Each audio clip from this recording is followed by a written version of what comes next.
Salute. The streets are buzzing. New York Knicks, 4 in a row. Gaining momentum, man. After the team players-only meeting, the New York Knicks, man, have played more gritty. They're back on track. Second seed. We've got lots to break down with our wing stop putting in their best dual performance, man, in the 6 last night. Let's recap that. We'll bring you up to speed with the latest talk coming up. Trade deadline. Giannis Antetokounmpo looks like he is headed somewhere else, right?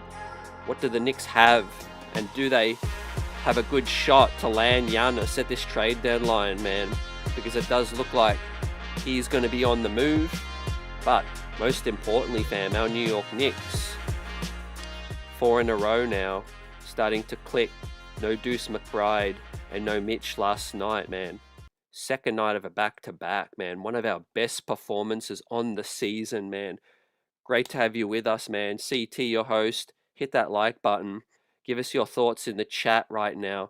Replay squad, leave a comment. Let us know how you're feeling at this current juncture right now, as OG pulls up another dominant performance defensively with 6 steals, man, 2 blocks. He gets the defensive player of the game, man. And like I said, man, wing stop. I'm giving out 2 game balls. Mikal Bridges, what a bounce back. 30 points. Gave a really candid interview, walk-off interview as well, talking about self-reflection, trying to be more coachable as well. Maybe some small regrets on how last season played out. But here, nonetheless, fam, we're going to talk about it. Shout out to Buzzer Beater, Daniel Berry, Sports King. What's good? Johnny Chiba, Shares V. Let's talk about in the spotlight as well, as Tyler Kolek found his way back into the rotation last night, man. Gave the Knicks a much-needed punch with 10 dimes, man. Just when you thought Kolek, might not be able to get back in, right? Injuries and rest load management allowed him, man, to rediscover his form earlier. And Clarkson, right? Talk that he might be on the move as well. We'll bring you up to speed. What's up with Mitch, Cat, Giannis, and the like? We'll preview the road ahead as well, as we have Portland, fam. We have a new injury report, fam. Some positive news. But obviously on the Portland side, Danny Advida is questionable, right? We'll talk about that. And can the Knicks extend this streak, right? Well, we back up. Second seed, like King says, 4 in a row. We rolling 29 and 18, back up to 11 games over 500, man. Really, really important stat, because we get more separation now on the Raptors.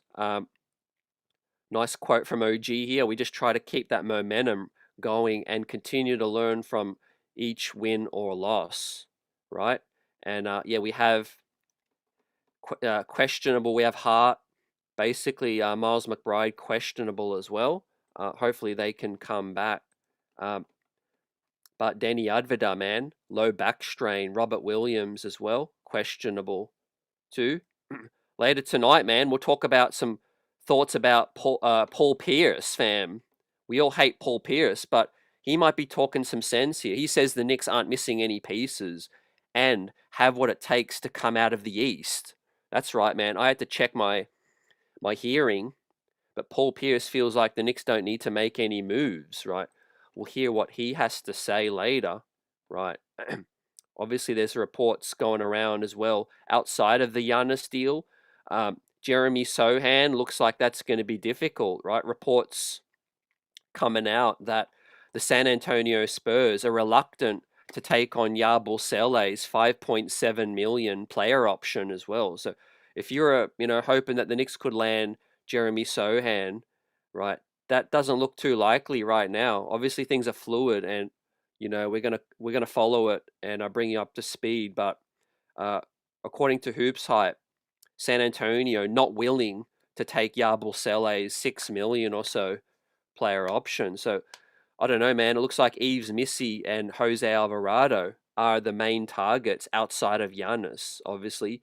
But a huge report coming out from Sam Amick, right, fam, is that Karl Anthony Towns, and this is something that I really, you know, hinted at, over the past few weeks that obviously you put Cat's name in trade talks in last summer and it doesn't get done, players find out. They find out about these things, and I think that's a lot of the reason why we're seeing some chemistry issues. And obviously, we're going to talk about some positives that it looks like everyone's now back on the same page and locked in. Cat, shout out to him, 22 rebounds last night. Only had 6 points, but 22 grown man rebounds. You appreciate that hustle. So hopefully Cat's starting to really dial in a lot more. But look, these guys are human, man. And I said there's a lot of the trade talk really distracting these guys. And I think that's a large part of our slump over the last 2 weeks, right? But look, we're back up to second seed. And I think we've really, learnt from that and turned the page right now. On the Giannis front, right? Giannis is going to have a huge say on which team he gets to, right? And this is going to lead into our thoughts on where Giannis might end up, man. Do we have a shot? What are our percentages? What are our chances of landing Giannis, fam? I think this is a great place to start because, look, there's a lot of posturing with reports coming out. Miami trying to leak things to the press. You got Warriors trying to improve their chances by leaking things out, saying, they've got 4 unprotected picks they can offer and things like that with Jimmy Butler. And I don't think that's a very attractive deal, but it's all going to come down to, right? Giannis is a free agent, man, in less than 18 months, right? He ain't going to go to a place that, well, teams ain't going to give up the farm unless, he's willing to sign the extension, right? We know the Knicks appeal to him from from a market perspective, from a team that can give him what he needs in terms of contention and the spotlight, the chance to break that championship drought. Reports say really appeals to Giannis, right? But obviously, fam, from the trade perspective, do we have what the Bucks are looking for, right? There's other teams, right? Miami can put Khalil Ware, they can put Tyler Hero, they can put together more picks. The Knicks don't have first round picks right now, right? And are you going to give up Macau to get picks, right? And you're going to have to give up Cat as well, right? So I feel like the Knicks' best chance, man, is still going to be in the summer. But unfortunately, it is looking like Giannis has a real chance to get moved by this trade deadline, right? He has a real shot to get moved, but the Knicks just don't have the picks right now. And we'll talk about what Paul Pierce says earlier. Are we going to break up what we have right now with some chemistry rolling, right? The Knicks are showing serious interest in Eves Missy, right? This is something I can really get with because I think with the Cat Mitch situation, right, I still feel like we could do with another big man. And I do think reports, coming out of, the Athletic, Will G, who's covering the NBA with the Athletic and closer to the Pelicans market. Yeah, he has the Knicks showing serious interest in Eves Missy. So I do think that's something to really that has traction. I do really think that the Knicks are looking at that and Jose Alvarado, right? There is another report though suggesting Jose Alvarado wants to stay put, which I don't buy for a second. I think that's them trying to get more leverage, right? I don't think Jose Alvarado would turn down a chance to go to New York, his hometown, over staying with the Pelicans. That just doesn't make much sense to me. But obviously, man, Sam Amick of the Athletic, man, he's a credible reporter, right? Obviously, hard feelings. You hear your name in trade talks. Cat knows what's going on, man. He sees the writing on the wall. If there's a Giannis deal to be had, he's going to be, a major salary going in that deal. Now, that deal might not happen.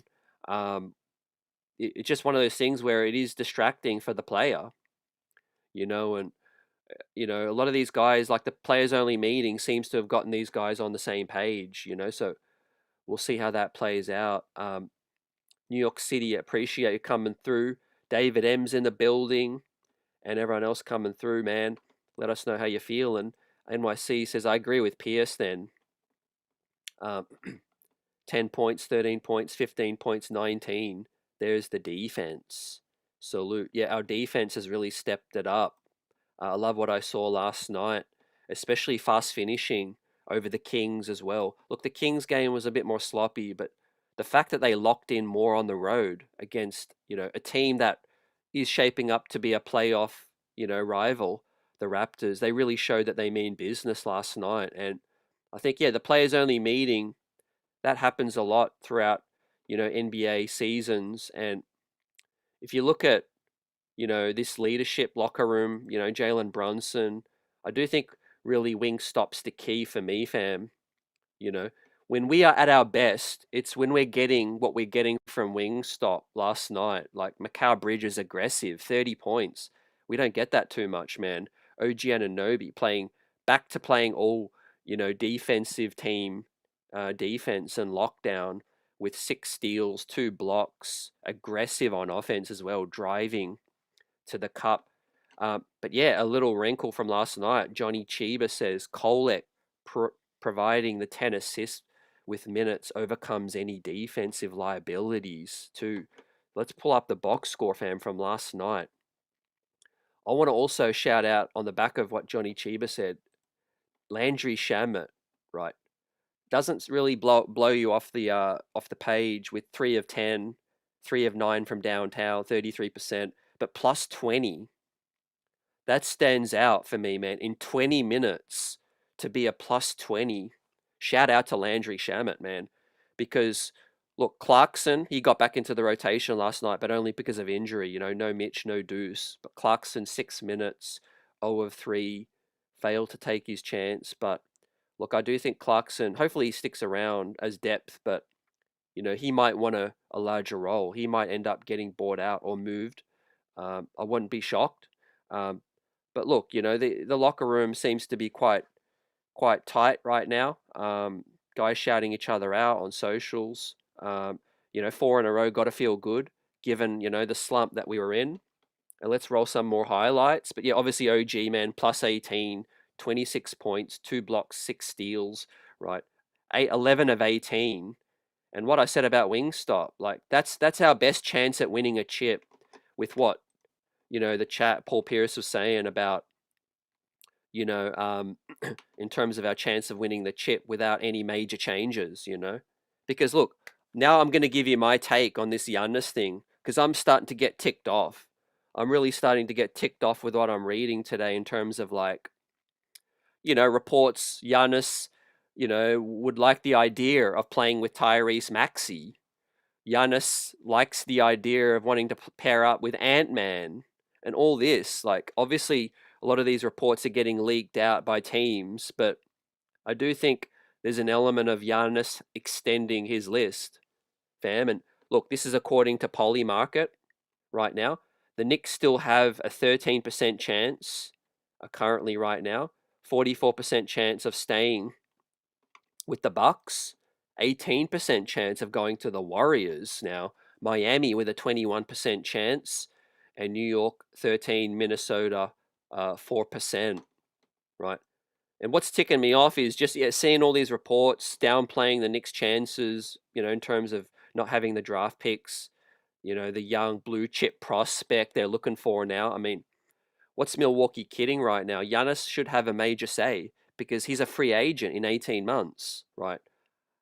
Are these teams going to go all in terms of giving up all that they've got? Like the Warriors package, Jimmy Butler, Kuminga, okay, 3 or 4 picks, maybe a couple of them swaps. Miami, they've got Khalil Ware, Tyler Hero, and picks, right? They've got a couple of first-round picks, I think 2.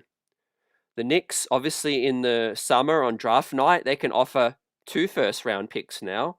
And obviously, if they want to part with one of the wings and Cat.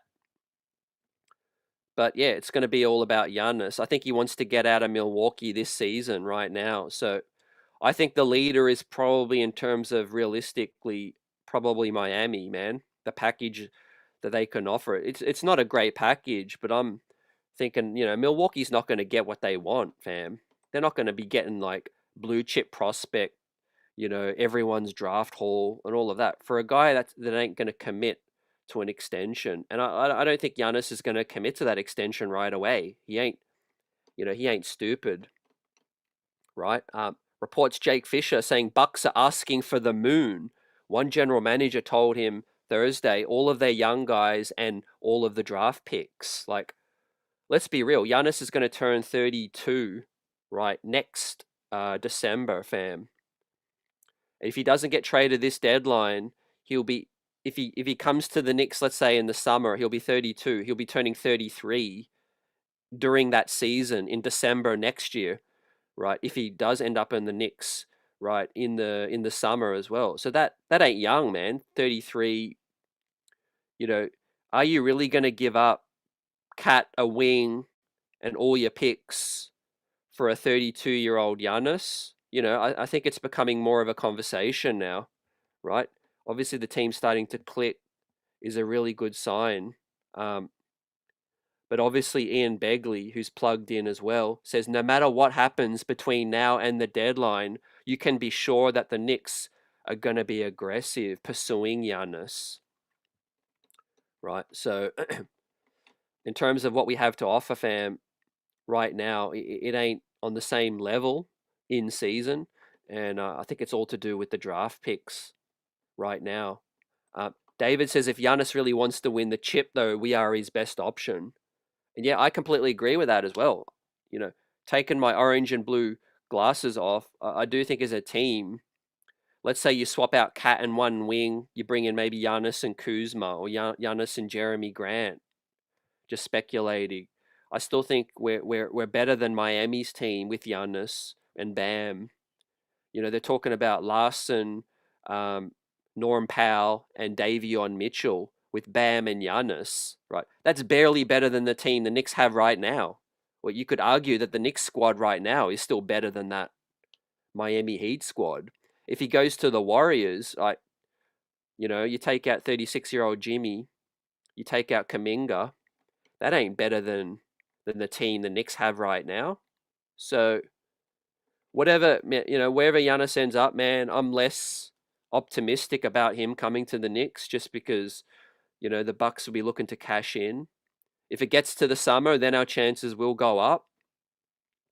But like I said, Giannis got the calf injury right now, going to be out 4 to 6, and his age is concerning from that standpoint. If it's going to be next season, right? He'll be 32 going on 33. Now he still has after that would have a couple of really high level years left, I think, but the window ain't going to be big, man. It's going to be 2-3 years max. Those leg injuries, can hang around. So I think the Knicks' best chance, man, is obviously this season, locking in, getting these guys happy, smiling right now. You see OG, man, back in his former team, hometown, and he was happy, man. You could see just the way they lock in, man. I think a lot of y'all tell me as well in the chat, you guys are buzzing. When the Knicks are locked in, early, it's Wingstop. When they look locked in, we're going to be up for a good one. And you definitely saw it last night. I think they're the barometer of this team, right? We get Deuce and Mitch back. They're going to give you 100 every single time. We know Brunson goes at 100. Josh Hart goes at 100. I think, depending on what level of Cat we get, can he shake off this distraction, shake off his feelings? He's got those hard feelings about being put in trade talks and all of that. It's tough. I'm not going to say it ain't tough hearing your name talked about. No one wants to be thought of as an afterthought and be on the trade block. But he's got to understand he's a $50 million guy, and he should be the second best player on a championship team. And if we were floundering, he's got to pick it up because these Giannis talks will be around. That's just the nature of the business, Queen's Play salute. New York City says, is Missy better than Yabu? Seems like another bench player from a losing team. Look, way better defensively, but more of a long-term upside swing, depth piece for this season, but potential for the future of being a major rotation player. Missy's tools are elite. His defensive tools are elite. And I think to balance out our roster, putting this Giannis thing aside, guys, let's focus on the Alvarado, the Missy, the Sohans and the like, Najee Marshalls, if we are staying pat as a core, I still think it's a critical trade deadline, man. I'm excited for this trade deadline still because I do think this Knicks team can still get better even without a Giannis deal. And that's something we should also be focused on because, with respect to Landry, Colette, Clarkson, and that, if you can shore up those areas in, an eighth, ninth, 10th spot on the roster and just become more dependable from a defensive standpoint and more of a insurance and backup for Wingstop, then I think, man, we're in an excellent position to get out of the East. Right. Where I think Detroit might have a slight edge is on the physical size, toughness perspective, not from a skill set, you know. I've never said that anyone in the East is more skilled than the Knicks roster right now, especially when you got a shooting big man like Cat. That's never been the issue. It's, can they defend? Can they defend well enough? Are they, big enough? Are they tough enough? Are they going to, be able to lock down and get stops? Are they engaged? Do they want to play for each other? Do they want to lock in? And they seem to have answered those questions recently, right? Yes, we did fall into that tailspin, but looks like, Mavericks pulled us out of the tailspin, man. And we're headed to Top Gun, hopefully, man. And we can continue this streak right now. It feels good. Now, a couple of the two teams, the Brooklyn one was a beatdown. The Philly one was impressive. And the Raptors win was impressive. So, look, 2 out of the 4 wins were very impressive, and 2 of them were on the road, right? The Kings and the Brooklyn one, basically back at home. But yeah, Tyler Kolek, man, 10 dimes. I love to see it. Just Nick salute. Neville Jackson's in the building. Says, if the Knicks trade for the Greek, they would be the dumbest, foolish human being on the face of the world. So appreciate you weighing in on that. A lot of fans now starting to either flip or wanting to see, continuing to want to see this team just stay as constructed, man. I think the Missy one is a good play. I think from a defensive standpoint, another rim protector. But I do think I was kind of interested in Sohan, but it looks like they don't want to pick up Yabu's, 2nd-year deal. So that could be an issue, fam. Not gonna lie, the Knicks might need to give up a 2nd-round pick for somebody to take on Yab or Sele. How are you feeling about that? Queen's Places, I say let's just roll with what we have. Yeah, it's much easier to think that way now that we're rolling, 4 in a row. Players only meeting can help. Maybe players aired out their grievances, like grown men, Sometimes you just got to get off your chest what is really the issue.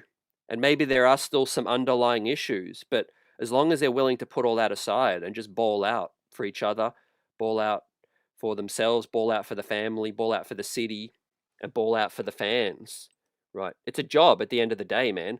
When we go to work, we don't have to love our co-workers, and be all that, but just get on with the job, They're getting paid. They're getting paid well enough. And at the end of the day, they should want to win for themselves because they know what's at stake, right? None of this pouting and got to put egos aside. And yeah, we'll look at the Paul Pierce thoughts in a minute, but let's talk about Mikal Bridges, right? Because what a bounce back. He gets the 2nd game ball. To see him and OG lock in, they were really like, each other's grill, dapping each other up, looking like the chemistry is starting to come back. And obviously no Deuce McBride last night. So look, maybe these guys heard their names in trade talk. Maybe that was some healthy fear in terms of like, hey, I better wake up. I better lock in. This, contending teams talking about potentially trading me. I don't want none of that. So yeah, these guys really locking in. Mikal Bridges, a really awful game previously, but then one of his best games last night, right? Talking about becoming more coachable. Don't forget, he was leaning towards, preferring on the coaching change, wanted a coach like Mike Brown in and Thibodeau out. 12 of 15 last night, 4 of 6 from downtown, right? 4 dimes as well, plus 19 against the top 4 team. So yeah, what makes last night's win so impressive was that it was against a pretty healthy team that's a top 4 squad, and our New York Knicks handled their business. So shout out to Wingstop right here. Salute to Pope Steph. Is Greek to Knicks realistic? Where I'm at right now, and it's fluid every single day, man. But where I'm at right now today, I think it's not realistic in season. It is a realistic possibility still in the summer. I do think Giannis in his heart is very intrigued by playing for the New York Knicks and trying to win a championship here. And I do think maybe above that, he thinks that the Knicks roster gives him the best chance. But in terms of how realistic it is, the Knicks just they don't have the package right now to compete at the trade deadline. Leon Rose is going to have to pull a rabbit out the hat in terms of moving on from one of the wings, getting some picks back. Because look, most of y'all know my thoughts on Karl Anthony Towns, but where I'm at right now with Cat and the whole current squad is if they are bought in and willing to to lock in for the rest of the season, I think that still gives us our best chance. Because in terms of Cat right now, he just doesn't have the currency. Teams are looking at Cat not at the same asset level as the current New York Knicks squad, and what he can provide. Look, we're looking at the video right now of Karl Anthony Towns, 22 rebounds as well, especially one fast break rebound where he saved the play and kicked it back out for a critical bucket. Right, it was big time. But yeah, Cat looked more locked in last night. So, I know this report. The thing about this report coming out that Cat's upset. Some of these reports, when they come out from their sources, fam, some of them are delayed. Like, Cat might have obviously had hard feelings in the summer and maybe earlier in the season, and might still have some hard feelings, but he might have put that aside 2 weeks ago. So you hear this report come out today, yesterday. Maybe that's, outdated now. That could have been something really relevant, a couple of weeks ago, and maybe they buried the hatchet. So that's something to be mindful of as well. You know what I mean? New York City says, I like Detroit, but they're not better than the Knicks, maybe in a few years. Yeah, it's hard to get too deep, in terms of regular season because they're a good regular season team, but what did we see last season? Cleveland were a good regular season team, man. We couldn't touch Cleveland in the regular season last year. We couldn't touch Boston. What happened when the real games began? The Knicks stepped it up. So, yeah, I do think our ceiling is higher than Detroit's current ceiling in terms of this season, but I think it's going to be a hell of a battle, man. I think our bench needs some kind of fortifying, maybe one more defensive-minded tough guy. Let us know how you guys feel, right? Alvarado, Missy, I think that makes a lot of sense, personally. We'll see how it plays out. Obviously, winning gritty with some injuries last night is key as well. It does go to show that we have some level of depth, earlier, a couple of days ago as well, there was reports that the Knicks have interest in Drew Holiday. Now, Drew's contract ain't great, man. But if it's a package deal, if you're looking at potentially getting Drew Holiday, which could be the tipping point to Giannis saying, "Hey, I'm New York Knicks, I'm all in." I could see the vision, but obviously to get Drew Holiday, man, you're gonna have to give a wing like Mikal Bridges, who's quite young still. Mikal Bridges is what, like 29, still got way more years. In terms of, you look at Drew Holiday, he's 36. Mikal Bridges, who's freshly extended, right? Is that a wise move? Like I said, only if you know it's a package deal.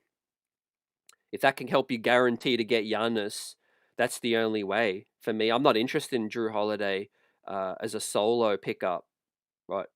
Now, great locker room guy, still has a little bit left in terms of a defensive player, a nice complementary backcourt player with Brunson, but not at the expense of moving on from a Bridges, who you gave up 5 first-round picks as a solo deal. That doesn't make any sense to me, fam. How are you guys seeing it? Johnny Chiba says Cat can be an elite rebounder and ball stopping, inconsistent fouling, falling down in another team. So yeah, you're still Cat out. You're wanting to move on. Look, either way, I do think this season's probably going to be a referendum on Cat's tenure in New York, right? Now, officially, the Spurs have given Jeremy Sohan and his agent permission to speak to other teams and try to find a new team, right? But we found out, reports Chris Persianen, I think, or reports Hoops Hype, that the Spurs have no interest in Yabu. So I don't think we're going to be getting Jeremy Sohan. Fam. As I roll some highlights over the Sacramento win, great effort from Landry Shamet as well. So he's taken Jordan Clarkson's spot. Are we going to be able to flip Jordan Clarkson and get a piece back that away, fam? Let's see. We do have a couple of second-round picks. Now, I wouldn't want to move on from this year's second-round pick. Ultimately, we might have to if we're going to, get a team to take on Yabu. But hopefully we could send them a different second-round pick, because this year's second-round pick is most likely going to be the 31st pick of the second round, right? If Washington end up outside of the top worst 8 teams, and that first round pick does not convey, the Knicks will get their second round pick, right, fam? And that's going to be so valuable because you won't have to offer a guaranteed first round contract, and you will get a first round type talent. And the Knicks could do with that if they're bolstering their squad for next season. So I'll try to hold on to that second round pick, maybe try to offer up something else too.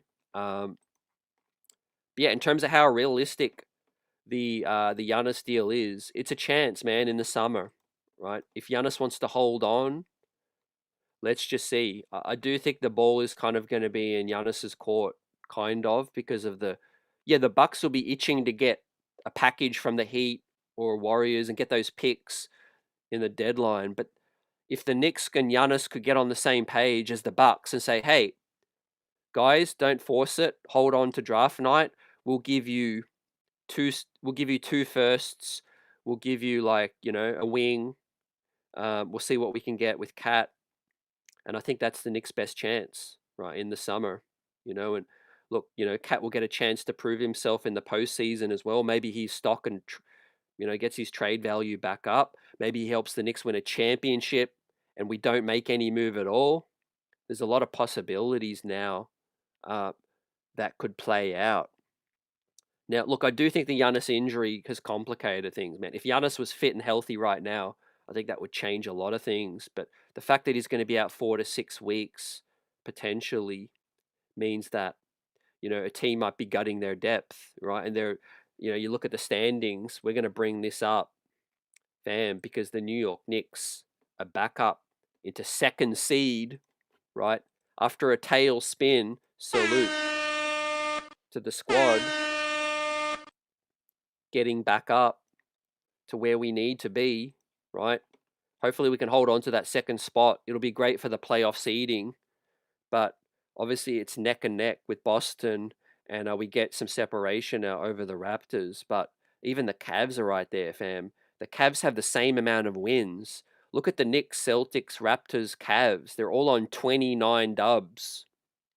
Just the 2 losses separate the Knicks, Celtics, Raptors, and Cavaliers. And even the Sixers, who are in 6th spot, right? They only have 1 more loss than the Cavs, right? But they do have 4 less wins. So we'll see how healthy Embiid, that was always my thoughts about Philly, right?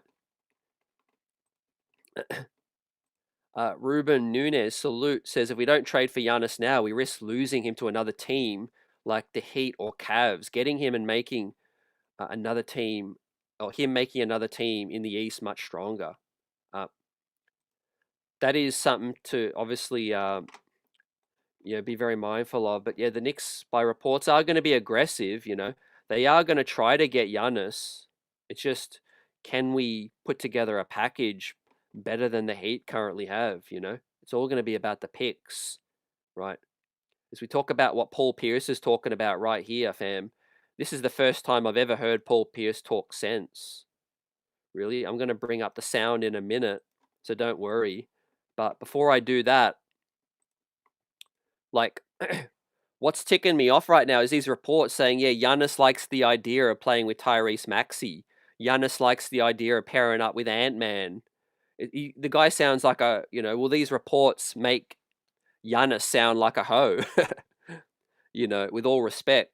Like, yeah, what is it, Giannis? You want to play with Steph, you want to play with Ant-Man, you want to play with Tyrese Maxey, you want to play with Brunson, you want to pair up with Bam. Like, he just sounds like another mercenary, you know what I mean? So that's what's ticking me off right now. And look, if it gets to the summer and he still really wants to come to the Knicks and we can make it happen, I think the Knicks will be all in. But right now, man, I don't see an in-season trade realistic just because the trade value of Cat is not very high right now. He is the centerpiece. Whether you're Cat in or Cat out, he's going to be the centerpiece to any Giannis trade because we don't have the draft picks right now. And look, Cat's trade value ain't really appealing to the Milwaukee Bucks, right? It might be appealing to you and me as fans. Like I said, I think Cat's value is the strongest on our current squad, but he has to be locked in. He can't be in his feelings like these reports talking about. Cat still has hard feelings towards the Knicks. Well, have hard feelings towards Minnesota, fam. Minnesota drafted y'all and traded y'all, right, for financial reasons, fam. I think that's still. Let's go to the root of the issue. I think Cat still has issues with Minnesota trading. He's always talking about, oh man, it's a shock. I can't believe I'm still on another team. I can't believe I thought I was going to play in Minnesota forever. I think Cat's still shook about Minnesota trading him. And then he finds out about a second team trying to trade you as well, right? Of course, that's going to hurt your ego.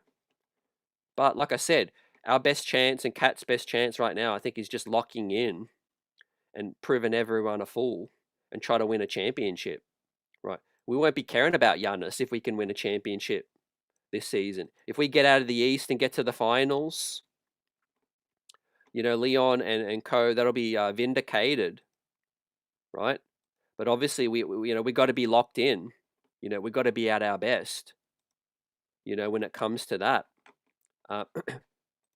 With that said, man, shout out to everyone in the building. Smash that like button if you haven't already, and if you haven't subscribed to the channel, subscribe, man, and join the buzz. Right? We keep the streets buzzing. It's all about you, man. We shout you guys out. No agendas on this platform. We don't kill you with sponsorships, reading, memberships. Still, haven't put together any memberships yet.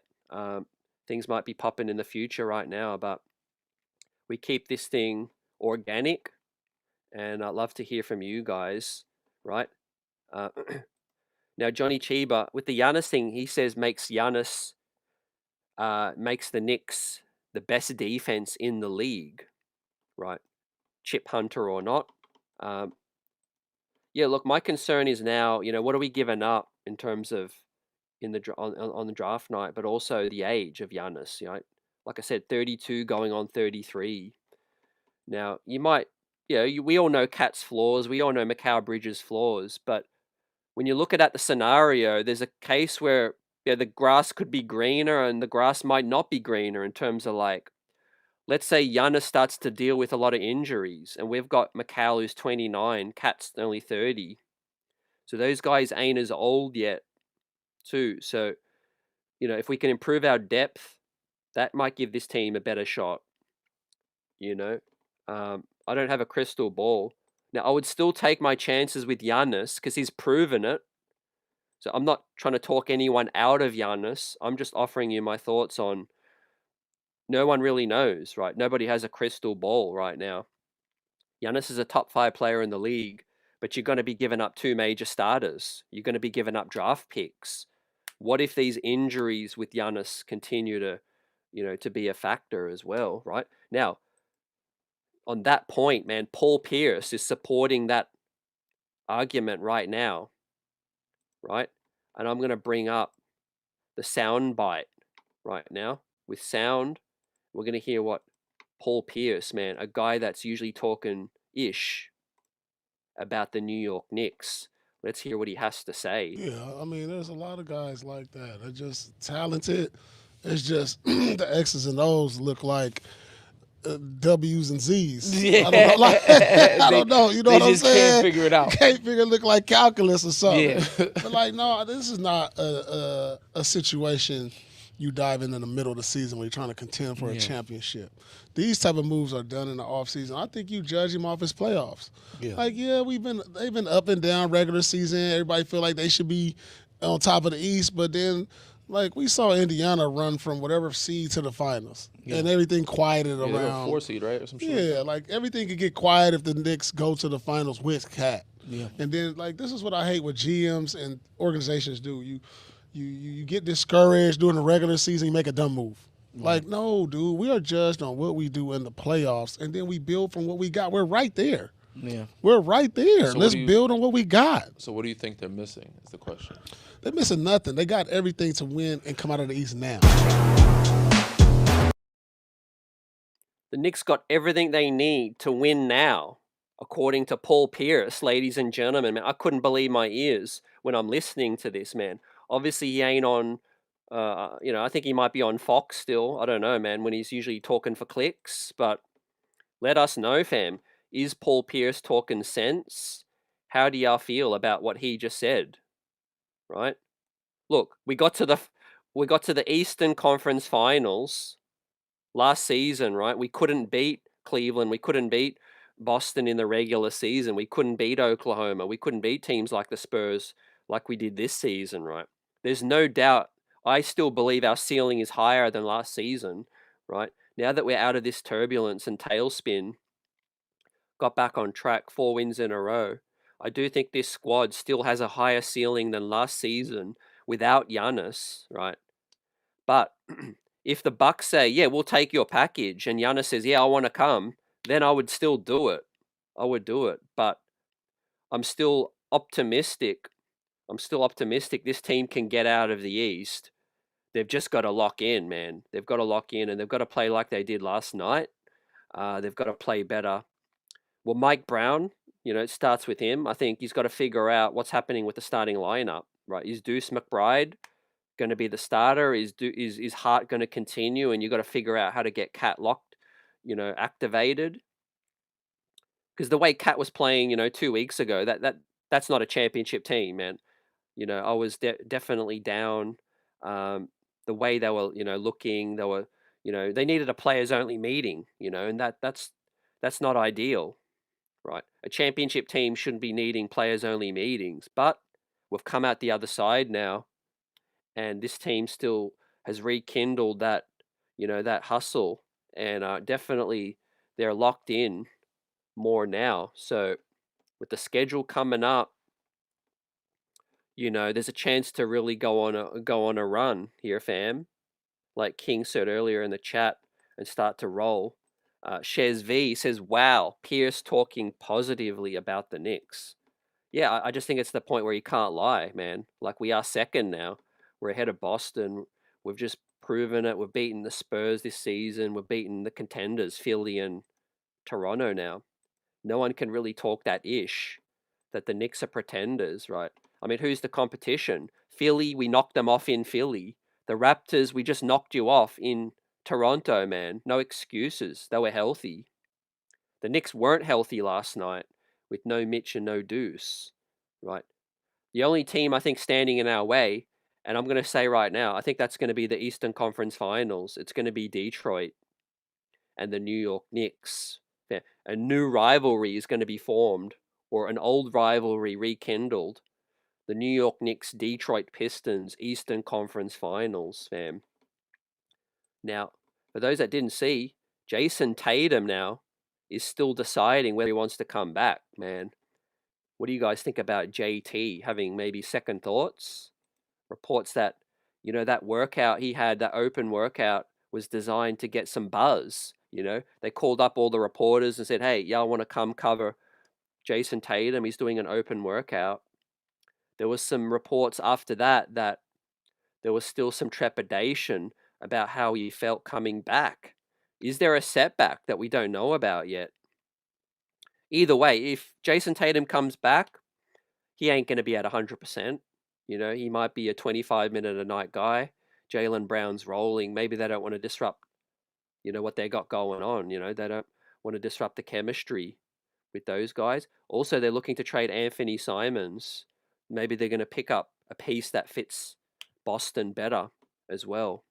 Now, the point was made earlier about Giannis going to another team and making that team potentially stronger. Ruben, that's true, man. If Detroit, they might not get Giannis, but if Detroit or Boston get stronger and they can get some, more depth, that's going to be tricky for the Knicks as well. But I'm banking on Leon Rose to do something as well, right?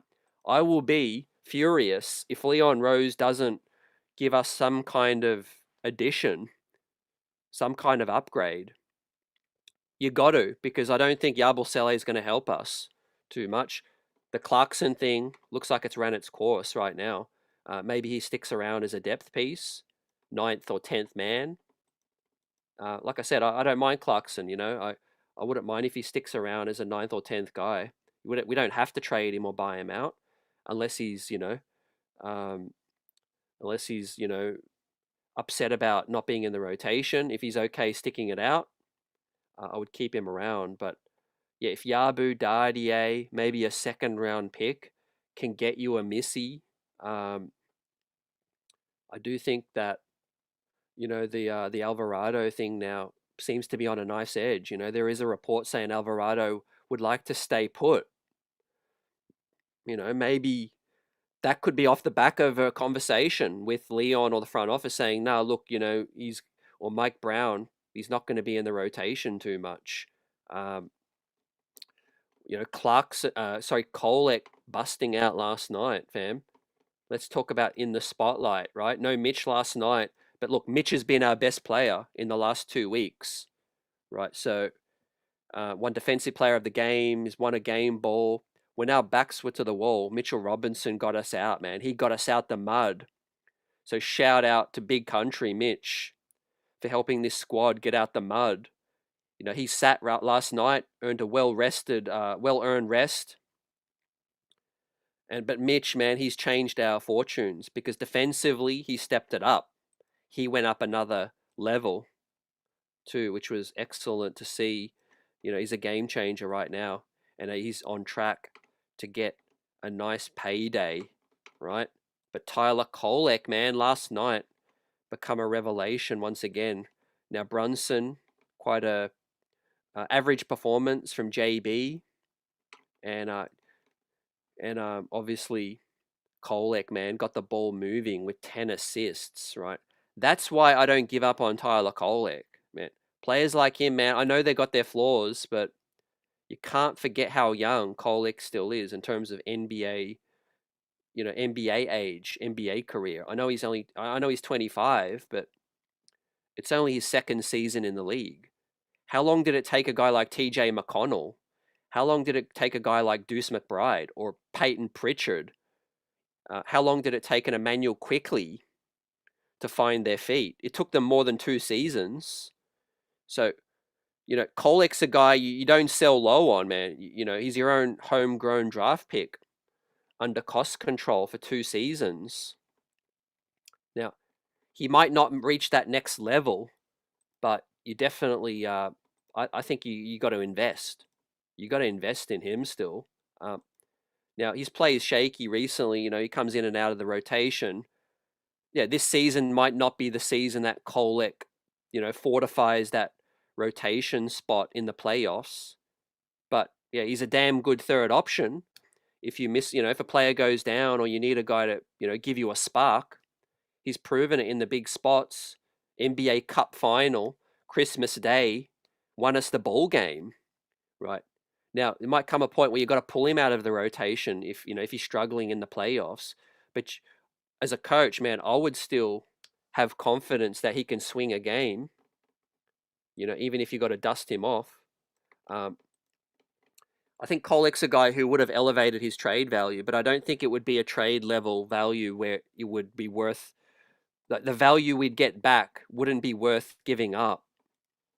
And you got to build up the end of the bench, in terms of cheap contracts.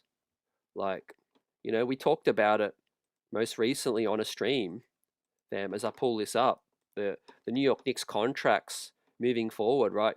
You got Kolek next season on a 2.2 million, and then you've got 2.4 million team option on the 27-28 season.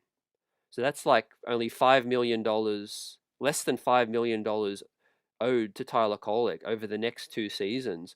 And you would think by next season, after another summer of working out and getting stronger on his game, you would think next season Kolek would be a shoo-in to lock down a rotation spot at 2.2 million. Right, so I'm definitely keeping him around. Deuce McBride, obviously a no-brainer. Next season is his final season on 3.9 million. You sell out Yabu at this deadline, 5.7. Even if you've got to attach a second-round pick, you bring in another player that maybe has a contract next season, like Alvarado or Eves Missy, ideally, a big-for-big swap. And next year, Eves Missy is a cheap rotation player. And then you've got 3 guys on your bench that, you've kind of already locked in. And then you see what happens with Mitch's contract. That could be your 4 guys off the bench next season. Maybe you bring Landry Shamet back again on another veteran's minimum.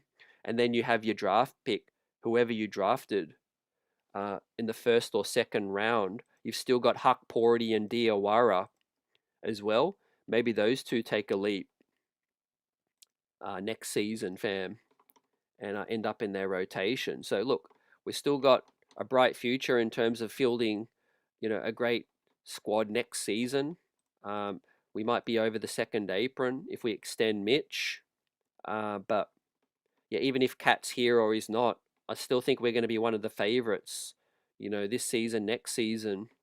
Our chances are going to be a lot better, I think, if we can get Giannis, but I still think, chemistry, you got to win a championship with the chemistry because, like, it's a team sport, the team is the best from the sum of its parts, no hero ball, everyone just playing to each other's strength as well, locking in on defense and sharing the ball, fam, getting back on defense too. Johnny Chiba says breaking up Wingstop is a mistake. They win games on D. I think Wingstop right now, man, is critical to our chances, because it's almost like you put Brunson and Cat aside because Brunson's going to give 100% and he's going to win you playoff games, but we can't win with just Brunson. We can't win with Brunson going off. And with Cat's, no better than the second best player on the team, but he's an offensive-minded guy. He's a finisher. If we're in the chip, it's Wingstop. When OG was playing poor the last 2 weeks, that's why we were losing. One of the main reasons, his shot wasn't there. He wasn't engaged defensively, or whether he was hurt or tired, whatever those reasons, man. But Mikal Bridges as well. He was playing soft. He was making poor decisions, shot selection as well, and wasn't great defensively as well. So, but look, Landry Shamet and Kolek, I think that's intriguing to see what plays out moving forward now, fam. If we look at the road ahead, we've got Portland on Friday, and then the Lake Show, back 2 games at home consecutively, a day's rest in between. It looks like LeBron James might be his final game at Madison Square Garden. We'll find out what happens with that one. But 2 wins, possibly, definitely could extend this thing to a 6-7 game winning streak. We got Washington on the 3rd, and then back at home against Denver as well, and then Detroit. Right. Imagine if the Knicks can extend this streak, headed all the way to February 6th, right, where we will face Detroit in Detroit again. Right. So another game in Detroit with a chance for a get back. Right. And what's interesting is that'll be, I think, right before the trade deadline, or right after, I think. I think the trade deadline shuts on Feb 5. So Detroit on the 6th, right, at 7:30 tip. And then Boston as well. What a pivotal stretch. David says, I'm okay bringing in Alvarado and letting Kolek develop behind him. Yeah, I think it's safe Kolek sticks around unless he's the deal breaker between a blockbuster deal, in which case he just got to go. But I think Kolek's key to unlocking, the offense as well off the bench. Let's say Brunson's out, Cat's on the floor. You need someone to feed Cat. You need someone to get the best out of Cat. And with all respect and love to Brunson, that just ain't his game. Look, Wingstop's better when the ball's moving. Cat's better when the ball is moving as well, the Knicks are great in the clutch when Brunson is feasting and looking for his buckets and scoring, because he's the best isolation scorer on the team. And that's how you win games down the stretch. But there's also 4 quarters, and the first 3 quarters are pivotal to getting guys bought in and locked in. You look at team chemistry, Detroit, their chemistry is great. They play for each other. Boston, the chemistry is very good. They move the rock as well. I think last night, the Raptors, Quickly's not a real point guard still. He's a combo. You saw the offense stall with the Toronto Raptors last night. So having a pass first or playmaking point guard in this NBA is very key still, and getting that ball moving around too, especially for our guys in Wingstop, getting locked and loaded, man. That's why I like Shamet as well, because he's a player mover. He moves off the ball. He moves the defense around. He can shoot off the curl together with Kolek. Huck Porty gave us solid minutes as well last night, plus 11. He pulled in 5 rebounds, did Huck. Diawara, they're taking it quite cautious now with Diawara. I know it's his rookie season. We'll see what plays out moving forward. If we can bring in another wing, Diawara won't be in that rotation, I don't think, in the playoffs. But we still got about 35 games to go, right? So we'll see what plays out post-deadline with Diawara. I still think Diawara deserves, maybe the small rotation spot, 5 to 6 minutes. And if it's against like a Detroit, a bigger team, you play Diawara more. Be interested to hear what you guys think about Diawara, right? But look, slow and steady, I guess, in his first season as a rookie. But yeah, look, I think now's the time to come, fam, where we've got to make some predictions, right? No matter what happens, according to Ian Begley now and the deadline, the Knicks are going to be aggressive pursuing Giannis, right? But there's just so many reports now linking Giannis to the Warriors, the Heat, Minnesota are a player now in the Philadelphia. It's hard to rank in specific order, but I do think the Knicks are somewhere in the middle. I don't think the Bucks are interested in our package right now. Giannis obviously has strong interest, so I don't know if it's a case of is Giannis going to get traded in season? I think he probably is, and I don't think it's going to be to the Knicks, right?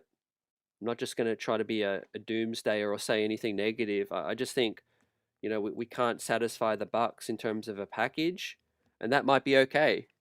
If Giannis goes to the Heat, I don't think a lineup of, Davion Mitchell, Norm Powell, Larson, Giannis, and Bam, I don't think that's, infinitely better than what we have right now. It makes the pathway tougher as well, but if Giannis ain't willing to commit to an extension, that'll be the Heat taking a risk, giving up Khalil Ware. So I don't know what Giannis is thinking right now. He doesn't seem to know what he wants. He wants to play with Ant-Man. He's enticed by the idea of playing with Tyrese Maxey. The Warriors package, it's all about picks. Jimmy Butler, 36 years old, with a torn ACL, right? I don't know if the Bucks are really going to be liking that. They still want a blue chip young prospect. Is Jonathan Kuminga exactly what they're looking for? I don't think so either. So I do think he's probably going to end up. He's probably going to end up in Miami, Philly, or Minnesota, fam. Philly, Miami, or Minnesota. I don't think the Warriors package is good enough right now. I don't think the Knicks package is good enough. But if he wants to go to the Heat, or he ends up on the Heat, man, he'll be public enemy number one for the New York Knicks right now, because we are here. We mean business. We need to win that chip and get to the finals at least, right, this season, right? James Dolan putting the hammer down. There's a lot of pressure on these guys, man. But on the positive side, they seem to be locked in, man. They seem to be locked in. Jason says Bucks probably want Wingstop and Deuce, but no Cat. Yeah, I think the Bucks would definitely be interested in talking more in the summer. With two, the Knicks can trade 2 firsts in the summer as well, fam. But yeah, it'll take Kolek, probably Deuce, and 2 of the major salaries as well. More teams you could involve as well in a multi-team deal. Too. But look, if I'm the Bucks, like, I probably, if you're try to take your orange and blue glasses off, if you're running the Bucks, getting Khalil Ware and picks and some filler does look like your best option right now. And look, Pat Riley, the Heat probably think that 5-man unit, they don't have much depth. They probably think that 5-man unit. I don't think that 5-man unit beats. I don't think it's a guarantee it beats Detroit. Does Giannis really complement Bam? I mean, Bam's a mid-range shooter, fam. Giannis likes to operate in the mid-range as well. That there's some serious spacing issues that I see. David says, I like Diawara and Jemison. If we get Giannis, I hope we play them more as well. Yep. Dirty Dancer, salute. Cat can cry harder. Cat can cry about it harder. Giannis is an all-time great. Yeah, I spoke earlier, anyone that missed it, about, I think Cat's feelings go back to Minnesota. I think he's still shook that Minnesota traded him, and if the Knicks were potentially trading him, it'd be the second team. I mean, that got to eat away at you for a $50 million guy to get traded twice in a season, in a year. David says Brown needs to play him consistently in the first half so that he can gain experience. He can replace McHale or OG. Yeah, David, I think that's the front office's hope, that, you draft a Diawara, you give him some experience early, and hopefully he can develop just like Kolek has, and Deuce and Mitch, and we could hit on another guy in the second round. I'm excited about our draft as well, because draft night, obviously, if Giannis ain't traded, draft night is when it's going to go down. But also, the Knicks have their first round draft pick this season. And if we finish maybe with the 4th best record, 5th best record in the league, we might be picking up as high as 25. You could hopefully find a defensive-minded wing. And then we might also have the Washington 31st pick in the draft from the second round, if we're not sending that out. we have an opportunity to add to more depth as well. That's why they're looking at Dardier as a guy that's like, look, we just don't have the time to develop you. They know they've got more picks coming, and I think there's only so much we can do with, in terms of rotation spots. We're trying to win right now, you know. And you got Jemison, you got McCullough, Dink, Pate, some more guys as well. Uh, yeah, great question from David. What does the Philly package look like? I haven't really thought about Philly, to be honest, but I do think if they want to go there, they can go pretty serious. They could put together maybe a VJ edge. Maybe they want to put Embiid in there. Maybe they want to put Quentin Grimes, Jared McCain. I don't think that's as good if it's McCain or Grimes. I don't think they have as upside as a Khalil Ware. But obviously, if they're willing to go a VJ Edgecombe, and you can pair Embiid, Giannis, and Maxi, that's scary. That's legit. But something tells me they wouldn't move on from VJ right now. David M says Philly would probably have to trade Embiid. Yeah. In terms of health, like best of ability is your availability. And look, this is actually where I want to give Cat his props. I want to give Cat some props because obviously, man, flawed player. When he's clicking and we're utilizing him on offense, it looks good at times, and when he's locked in, it looks even better. But what you can't deny from Cat is he's available. Like he's younger than Giannis. He plays hurt too. He's banged up. He plays now. He plays sloppy right now, but I do think it's in his head. I do think a lot of this issue with Cat this season has been all about ego. Something just didn't seem right to me in the beginning, man. Remember before the season even began, and Cat did the press conference, the media availability, and everyone was feeling good. Brand new season. We were favorites to come out of the East. There was positivity. Out of nowhere, I'm looking at a video where Cat's talking, and maybe a reporter baited him in, but I'm looking at Cat talking about, I don't really know my role yet, and all this trash, and I'm like, you could lose me with that, right? I don't want to hear that before the season begins. Everyone should be positive. Everyone should be locked in. Everyone should be talking about, going further than last season, and just Cat just did not seem there for me mentally, and now we see this report today that, obviously he heard his name in the Giannis trade talk in the summer, and it just, I think Cat just, he was probably devastated by it, probably felt he had a good first season with the Knicks. He probably felt like, the organization was locked in with the core. And then you hear that Giannis is available, and then you hear your name on the block. But like I said before, fam, that's the business, right? You got to understand, like, you're on 50 million, and that's where some guys just don't have the self-awareness. It's up to the individual, but some players, some people just don't have self-awareness. Like, Cat probably feels like he's the best player in the league still, and look, players got to have ego. That's how they, get up for where they are, and get to where they are, and calls himself the greatest shooting big man. He was the number 1 overall pick. Took Minnesota to the Western Conference Finals.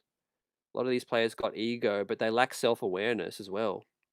You ain't playing up to your capacity, right? You can't even have the debate, is Giannis better than Cat?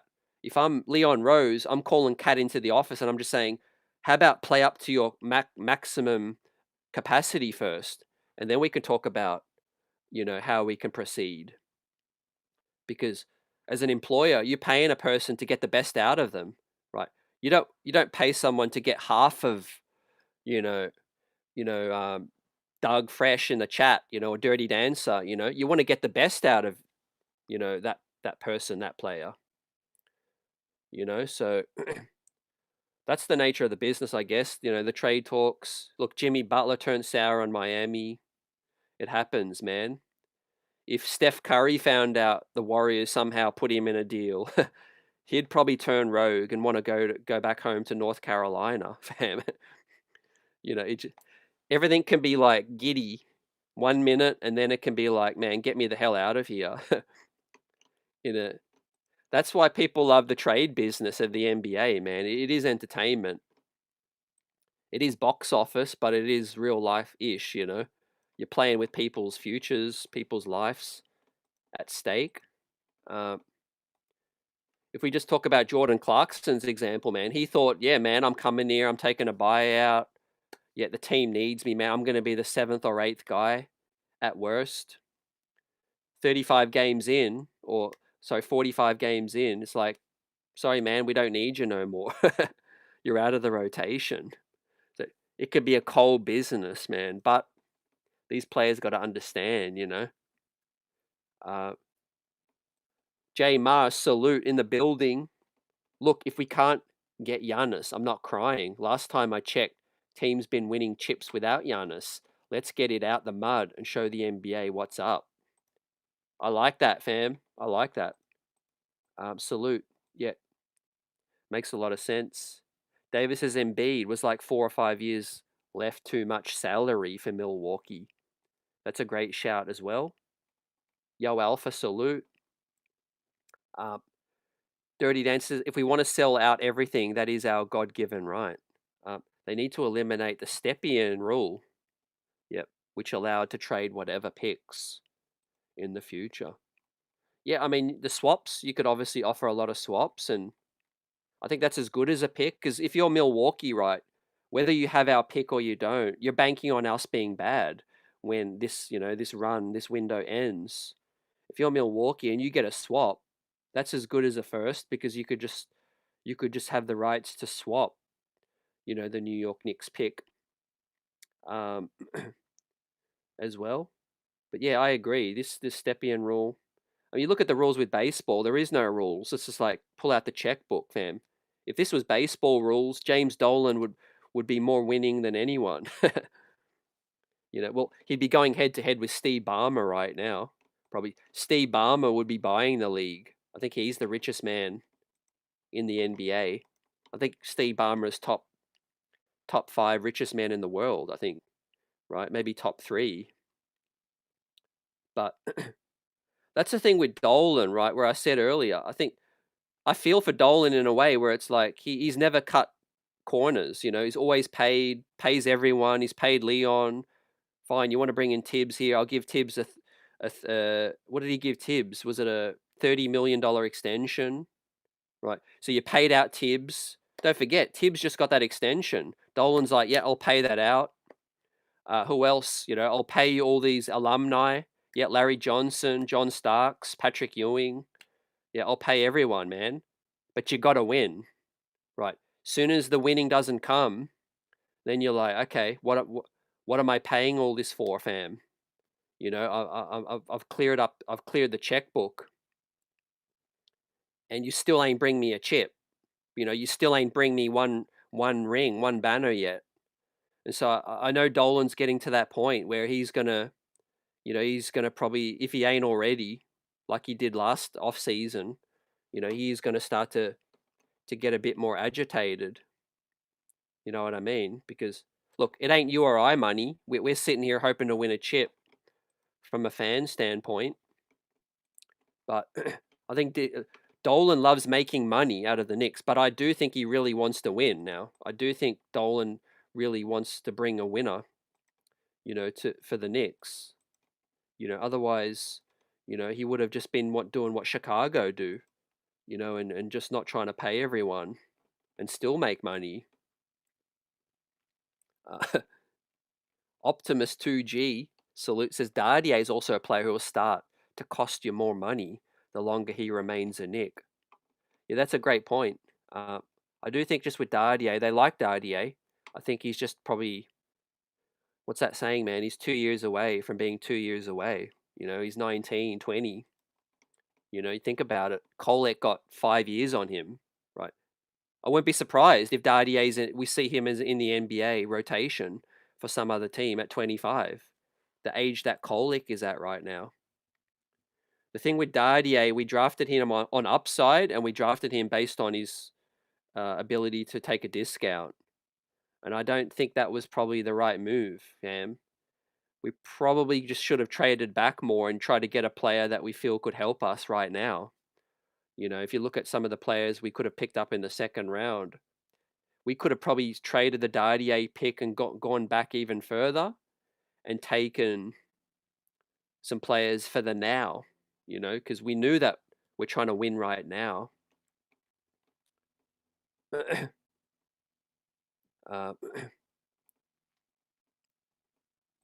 David says that surely players know if their contracts line up with other players. I'm sure they're very aware of their contract is needed for a trade. Yeah, you know, they've got representation, you know.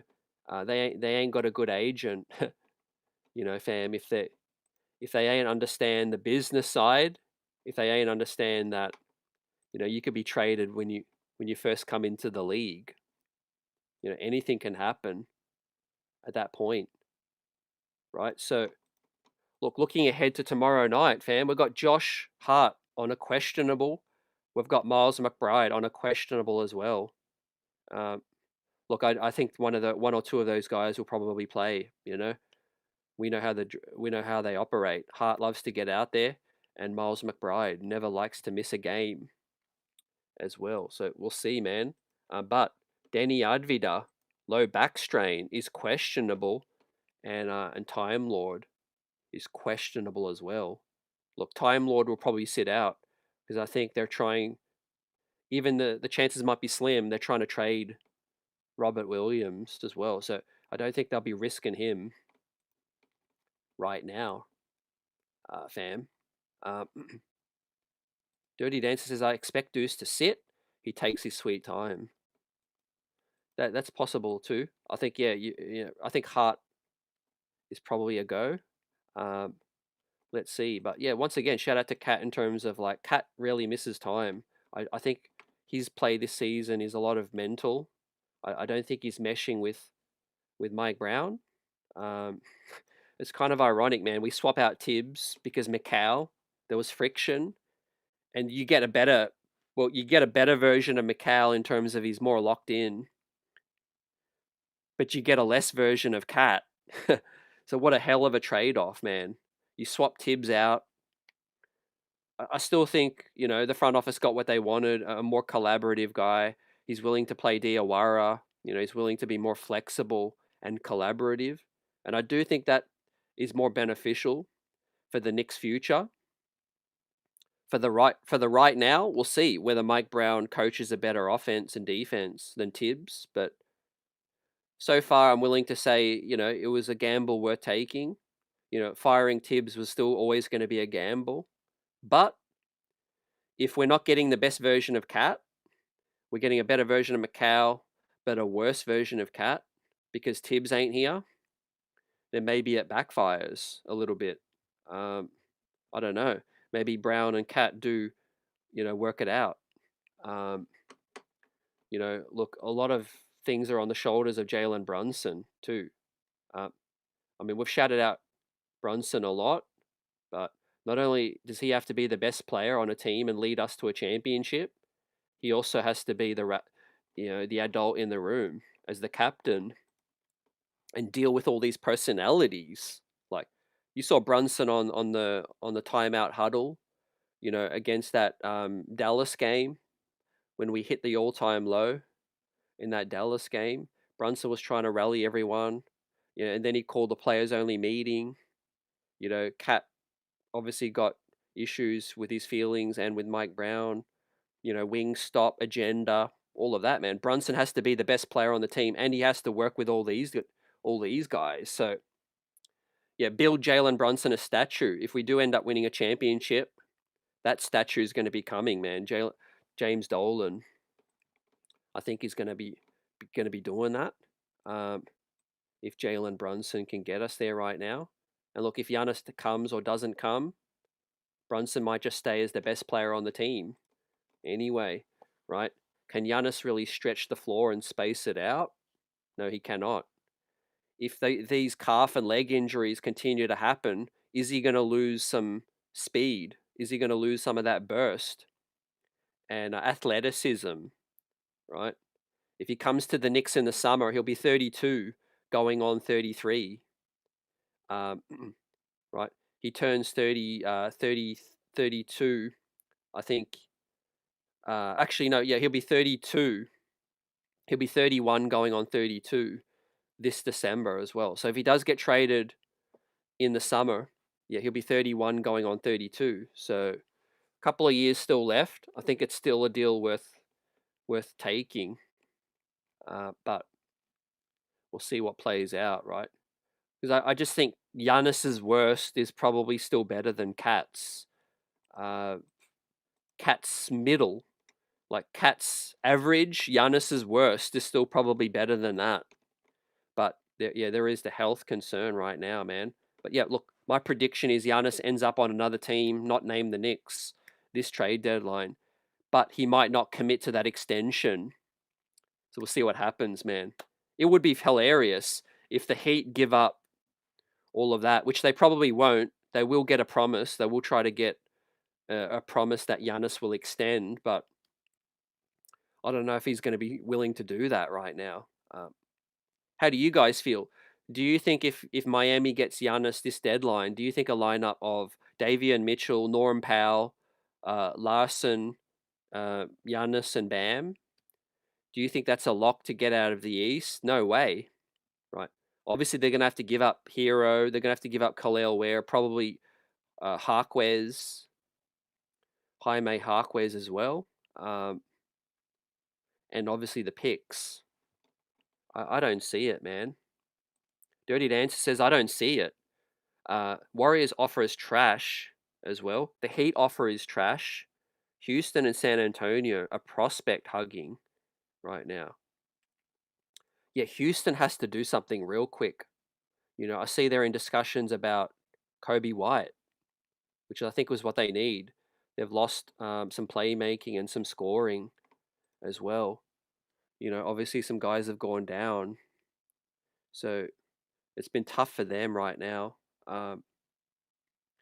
Look, Minnesota, I think for Giannis, I don't know what package they could put together. I think they've got their picks, but I don't think they have the young blue chip. What are they going to give up? Dylan, what's his name? Rob Dillingham. You know, what kind of blue chip young prospects have they got? Giannis alongside Ant-Man. Yeah, that makes a lot of sense. Rudy Gobert, Naz Reid, they can move off of Dante. Probably San Antonio, Oklahoma. Obviously, they could blow anyone away with their blue chip young prospects and the draft picks right now. But there was one report that I just brought up earlier today, which is I think from Jake Fisher. Is that? Well, no, I think it was from Brian Windhorst. Is that Giannis will have a major say? Here we go. Yeah. Giannis is going to have a major say on which teams he gets traded to. Because, look, this guy just seems indecisive at best, right? We know he doesn't want to really get involved in the trade demands. So it's all about his agent. He's probably just telling his agent, look, man, just get me to a team where I will extend. You know, maybe Miami, Minnesota, or New York, or something like that. I do think it's going to come down to just 2 or 3 teams. I don't think they're going to have like a 5 or 6 team list. I think it's all going to be about, okay, which team is going to have enough for me to be able to compete still, and which team could get me either now or in the summer, and maybe Giannis just agrees with the Bucks to not come back and be traded in the summer, and maybe the Bucks tank. Maybe they pretend this injury is something more than it is, and you know he sits out. Where are the Bucks right now? Holy moly, the Bucks are down in 12th. So the tank could be on for Milwaukee, right? So the Bucks are 4th last in the East at 18 and 27. So yeah, it could come down to maybe the Bucks don't like any of the packages too much, and they might come to consensus with Giannis and say, let's drag this out. Then it's open field right then, man. Um,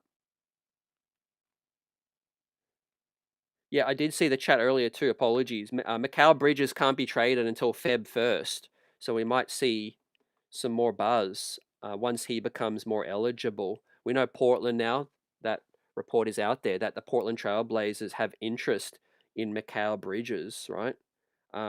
Optimus says, deadline notes, Shamit he can veto any trade as per Spotrac. Plus Bridges has a trade restriction until Feb 1st. The deadline is 3 p.m. on Feb 5. Yeah, so Detroit the day after the deadline shuts too. And like Dirty says, no one is going to give up the house for the guy that won't sign. Yeah, that report, man, that they're asking for the moon in terms of blue chip, all the picks. Like, who's got that? I think they're really trying to lure OKC and San Antonio because, right? Okay, maybe Khalil Ware. Khalil Ware, you could say, is probably one of the only blue chip kind of guys with that has the potential to maybe be a second option on a team, a third option. So it's debatable, man. He might not even be a blue chip, right?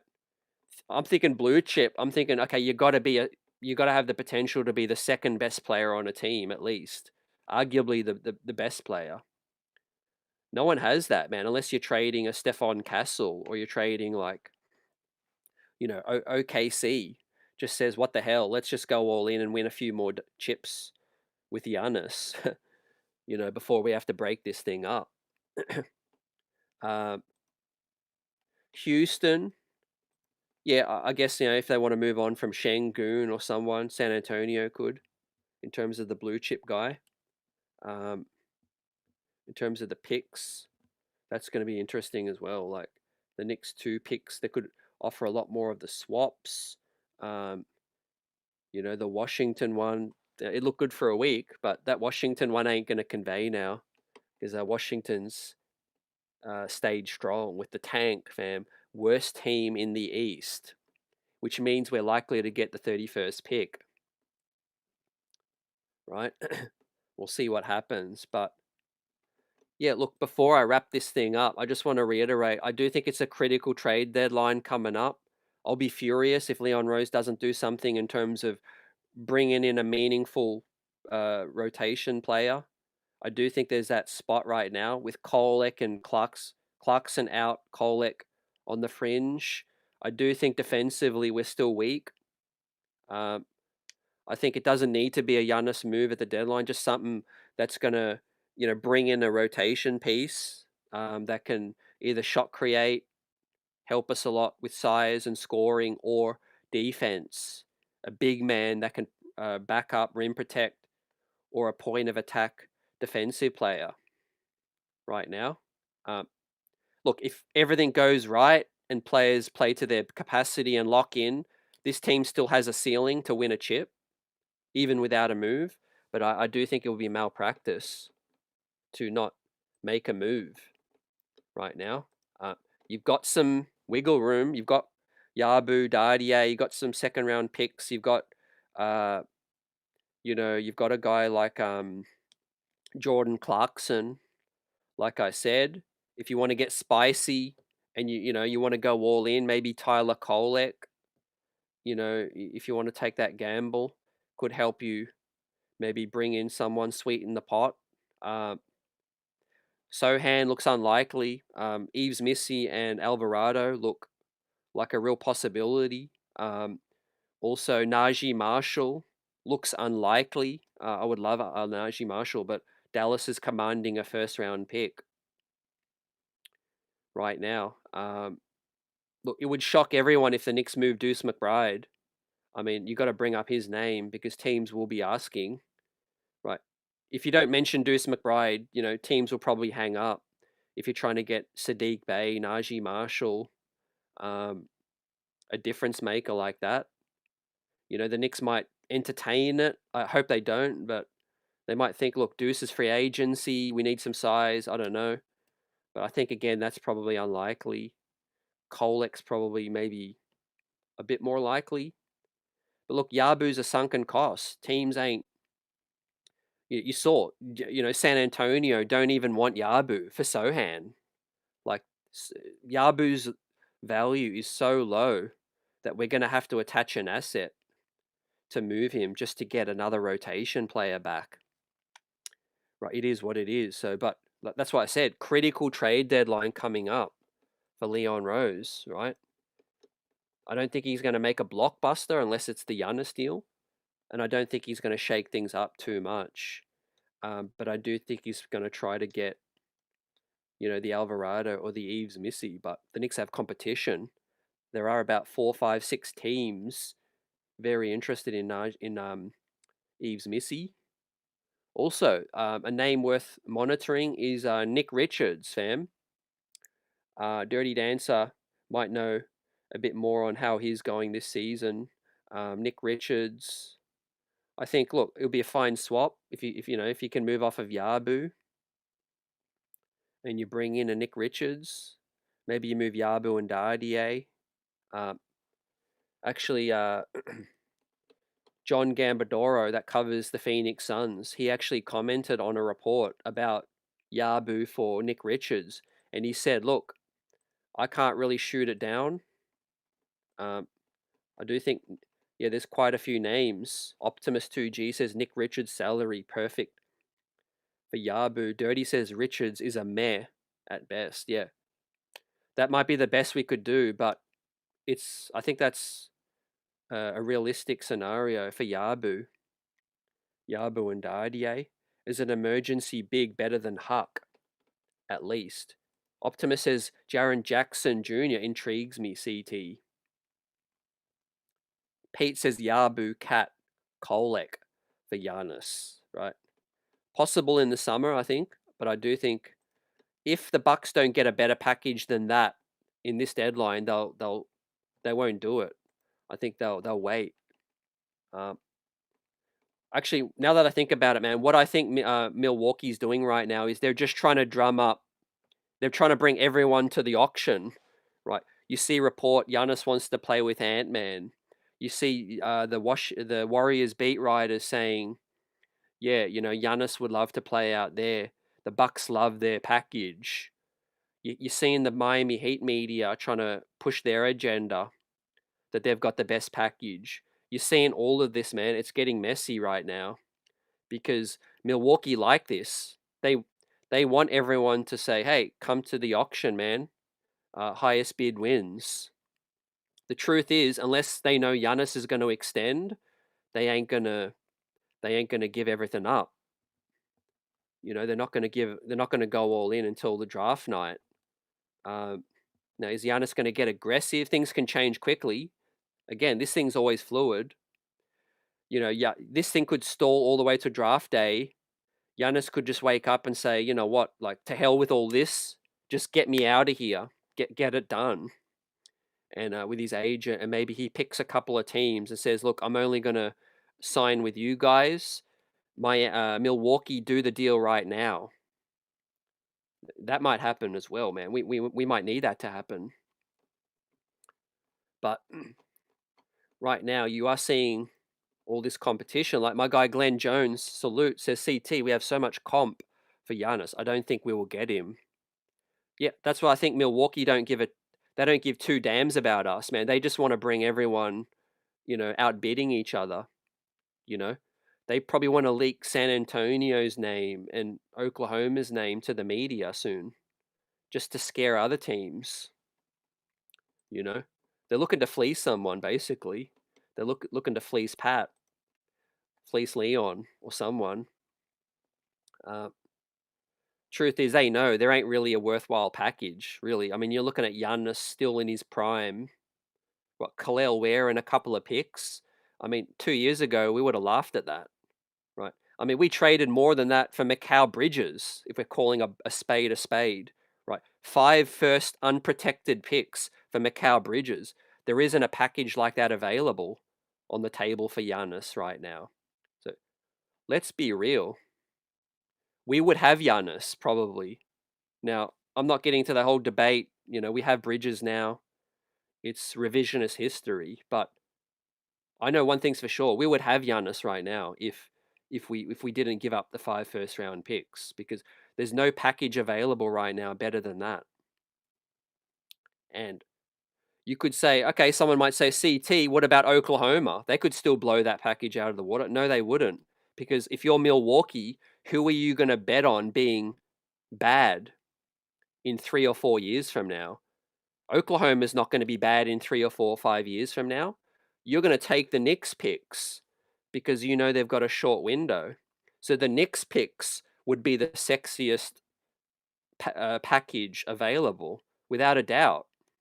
Without a doubt. Because you're hoping that they're going to be bad, in 5 years' time. So I do think that that's probably, that would have, Milwaukee probably would have ran to that, but it obviously helps when Giannis can actually grow a spine and a backbone and really step up and speak, and make a decision, man. No one's going to hold him against him. He's still going to be a legend in Milwaukee, still brought them the championship. Still fight to the very end. Look what he's dealing with in terms of, guys who he's playing with right now. I mean, I'm surprised it's actually got to this long. I do think, like I said, Giannis would have been traded in the offseason to the Knicks if they had the picks available. I think by default, he stayed with Milwaukee because they tried to do one last, move and waive Dame Lillard and made it more messy. That probably lost Giannis even more. They traded Drew Holiday. That didn't sit well with Giannis. And then what did you do? You got him Dame, then you waived Dame for Miles Turner. Like, Giannis probably wanted out of there ASAP. But here we are by default. The Knicks didn't have the picks in the summer. Cats ticked off. We'll see what happens next, fam, in this episode of NBA drama right now. But the Knicks are buzzing right now. 4 wins on the bounce, right? Is it just addition by subtraction? Getting rid of Yabu, trying to get one more rotation player, and we'll see if our chemistry can pick up and get us to the NBA Finals, fam. I believe chemistry is bigger than people can speak on, because if you look at this team, man, look at the NBA Cup. Nobody can say that any team wanted it more than the Knicks in the NBA Cup.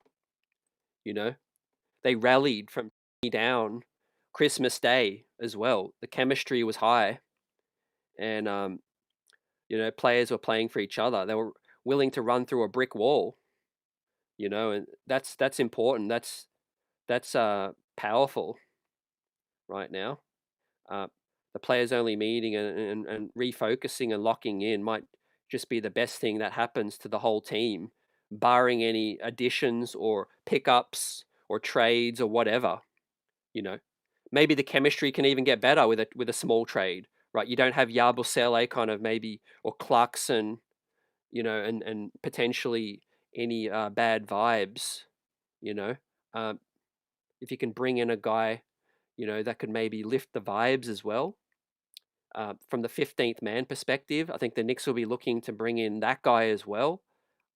Currently, April, I think, is the earliest the Knicks can sign a 15th guy.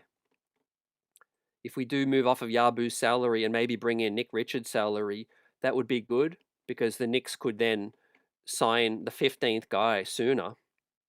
I think the Knicks would save a couple of $100,000 and could bring in someone sooner as well. So my realistic target would be try to go out there and get Yves Missy.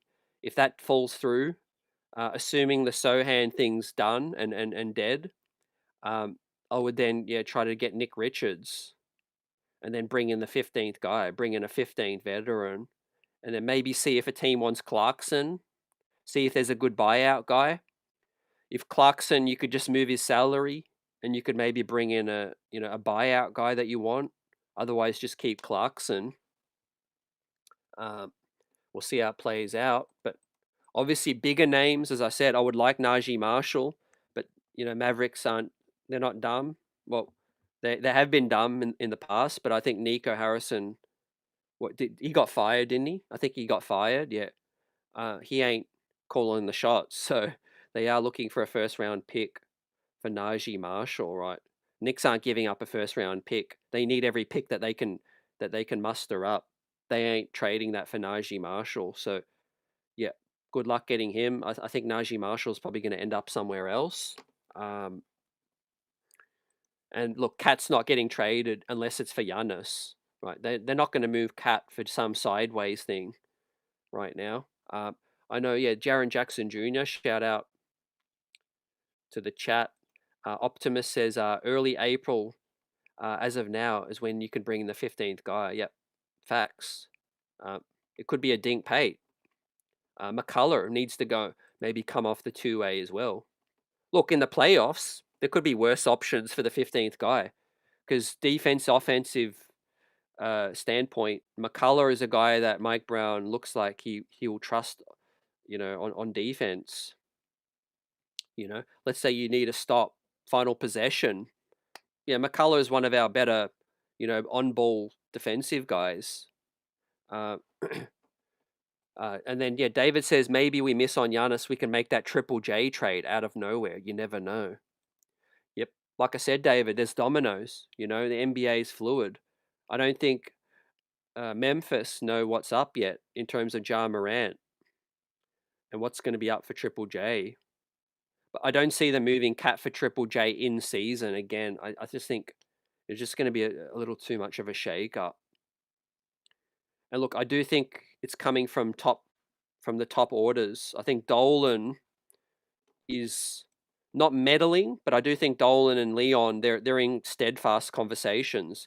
And for Leon to continue to have the full trust and confidence of James Dolan, you can't be doing any herky-jerky things because you've already basically Dolan's going on national media saying, I was told, I believe this is a championship team.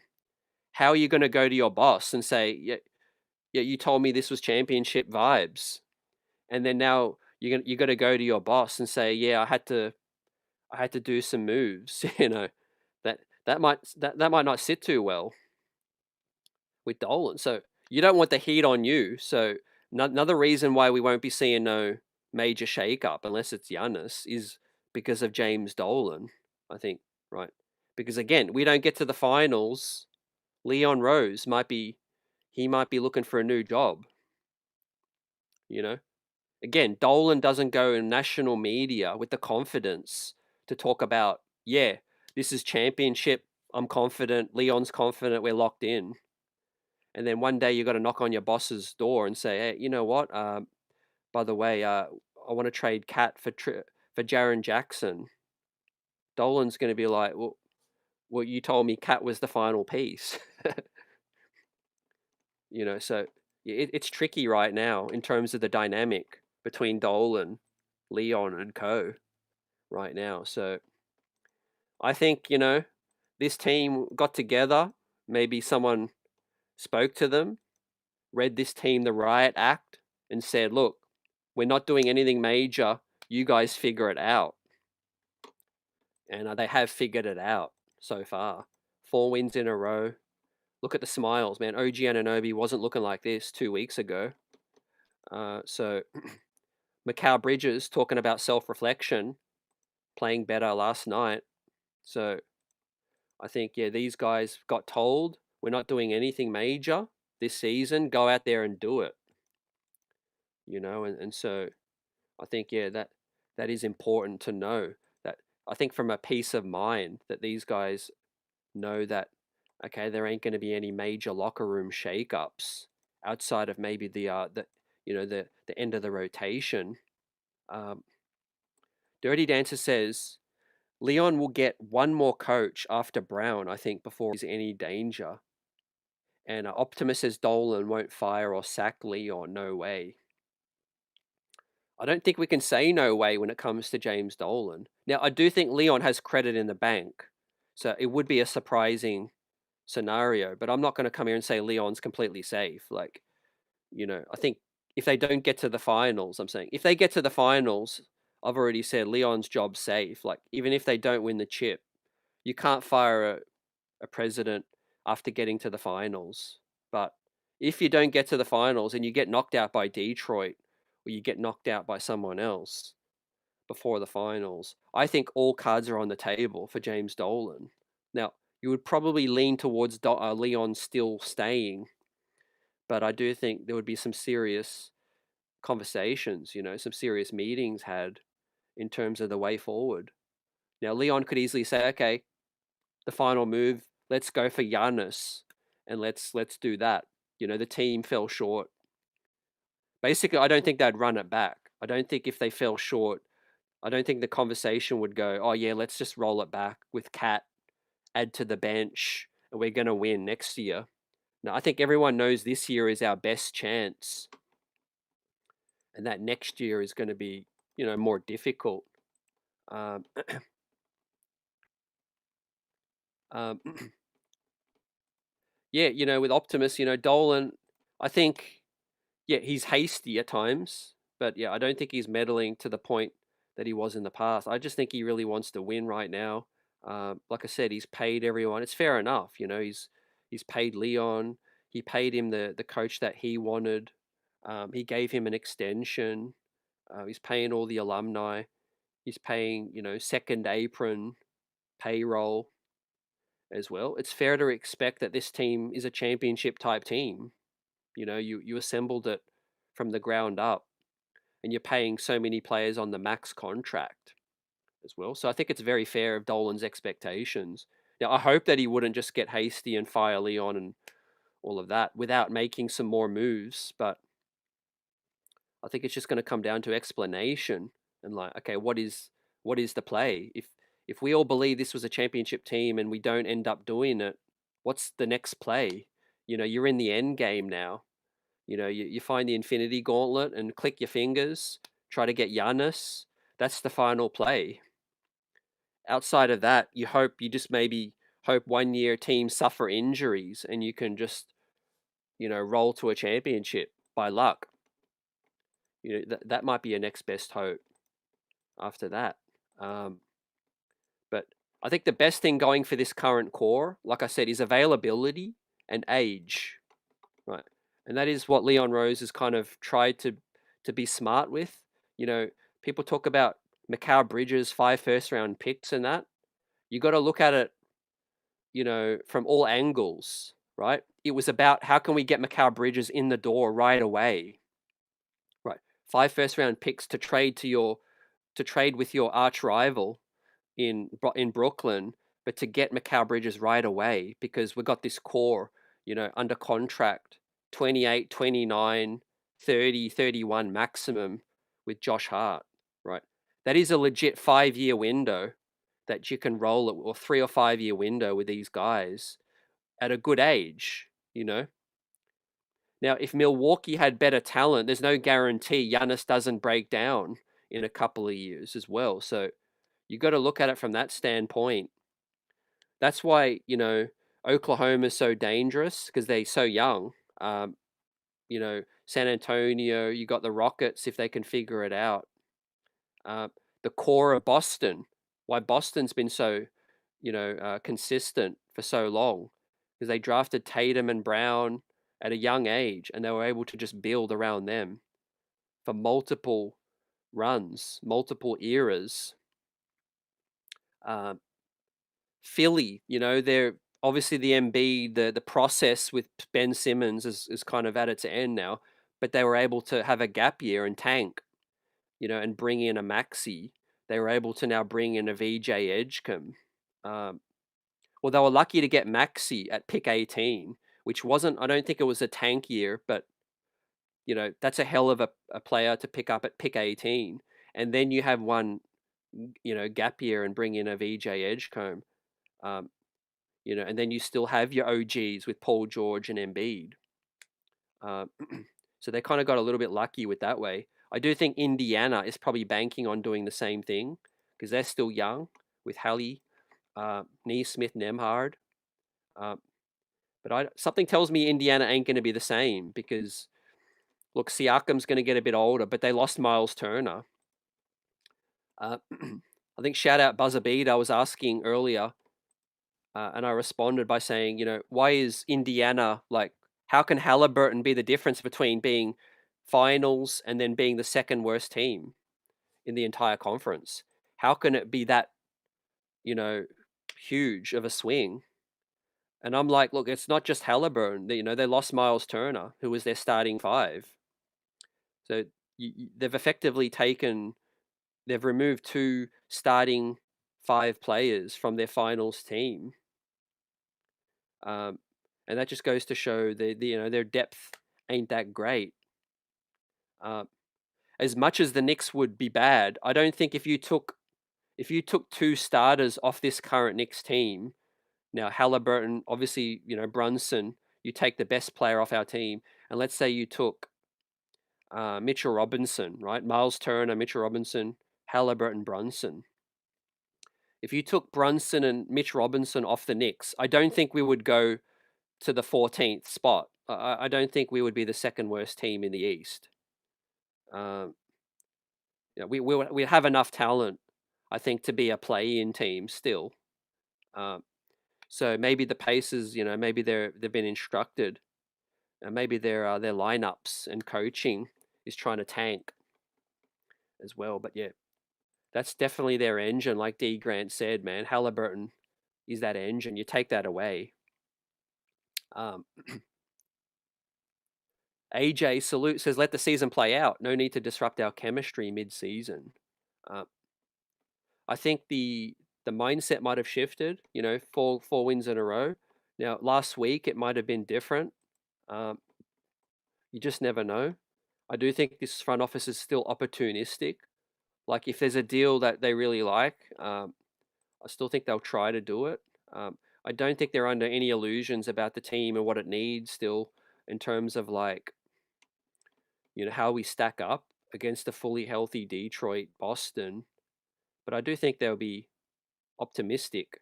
But I don't think, moving on from Cat or Brunson right now is on their mindset, unless it's for Giannis, with the Cat thing in mind. But in terms of, like, everyone else, OG, Mikal, Hart, Deuce McBride, I can't see it, man. Now, look, 2 weeks ago, people might have said, look, Mitchell Robinson, he's a free agent. It's plausible to think that the front office might look to cash in. That was 2 weeks ago. Now, even with the free agency in mind, it would be a shocker if the Knicks even traded Mitchell Robinson, like, just the way he's playing. Even with the free agency, you just got to take that risk. Even if you lose him in free agency, I don't think you can shake it and move on from one of your most important pieces in a year you're trying to win the chip. So that rules out Mitch. Cat's value, I mean, the fact that Cat was playing so poorly recently, I do think that changed his value a lot. Like, if Cat was playing like he was last season, I think his value would be quite decent. But I just think, the chemistry and the way this thing's played out so far, we are where we are right now, and the Bucks don't want Karl Anthony Towns, man, unless we have the draft picks and we can reroute. OKC, we'll see if they're going to be in on Mitch. Wouldn't mind getting iHeart back in the future. One guy we don't mention too much, Kristaps Porzingis, former Knick, right? Look out for ATL. They want to move off of Porzingis, from what I'm hearing. The Knicks wouldn't be able to pick him up if he's bought out. I think he has probably enough value to not be a buyout guy, but the salary is going to be tricky, fam. He's on $30 million. So, what happens with Kristaps Porzingis? Does he stay on Atlanta? I don't know. I think they're trying to fix their tax situation. They've got CJ McCollum as well. So, that's going to be interesting, man. I think New Orleans is going to be active. If I'm making a prediction, like I said, I think Giannis probably ends up in Miami if he's traded in season. But I think it's more likely he probably goes to the off season. And I'm going to say we end up with Jose Alvarado. I think we end up moving that deal, getting that deal done. I don't know about Yves Missy. I think the market is robust for him, and the Pelicans might be looking to get more from him. The Knicks might have to give up a couple of seconds, if they want Yves Missy, because I think the price is going up for him. I think there's 4 or 5 teams interested, but I do think we can pull that move for Jose Alvarado.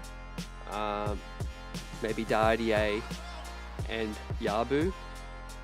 Look, Dardier might go to a third team as a facilitator to help us out, and maybe we grease the wheels on a draft rights guy. It'll probably end up being some kind of draft rights deal, 2nd round pick to take Dardier, Yabu somewhere, and we get Jose. I think that's the best thing I've got right now. Let's see what happens, but we do have some time, right? We're about 1 week away. We'll see everyone post-game tomorrow night, and Wingstop is not on the injury report, so let's see if these guys continue to be locked in and can put in another dominant performance at home against the Portland Trail Blazers, right? One thing's for sure, right? If Mikal Bridges, if he balls out tomorrow again against the Blazers, that might add to the intrigue, to the interest, right? We do know that the Portland Trail Blazers like Mikal Bridges. We do know that the New York Knicks like Drew Holiday.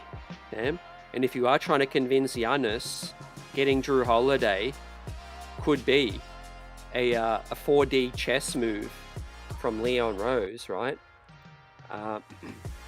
According to some of those reports. Be very interesting to see, but with Drew Holiday, right? I don't know how much he has left, man. Unless you're getting Giannis, it's a gamble, right? I'd be keeping Mikal Bridges at this stage, right? But look, if the Blazers really want Mikal, you might be able to see what you can get. Now, yeah, Yabu is really a good friend of Wemby, but the Spurs don't want Yabu's player option, fam. So, look, before we wrap it up, obviously, when we signed Yabu, right, everyone was giddy. Oh, look, man, 2nd year, player option, damn. Well, now it's reverse. Now we wish there wasn't a player option. If he didn't have that player option, he probably wouldn't have signed with the Knicks, but we wouldn't be able to trade him. We would be able to trade him to the Spurs. We would probably get Jeremy Sohan, if Yabu didn't have that player option. But we also didn't bank on his play being that bad, man. It looked like one of the best free agent pickups in the offseason. So that just tells you, man, that situation really matters. Like, situation's the most important thing, Look at Quentin Grimes, Who knows whether he's going to stay in Philly or not. He still can't find a home. RJ Barrett looks like he might be on the move to Sacramento, right? RJ Barrett might be traded by the Raptors. Sacramento have interest, and the Raptors have interest in Sabonis as well. So that's another guy trying to find a home too.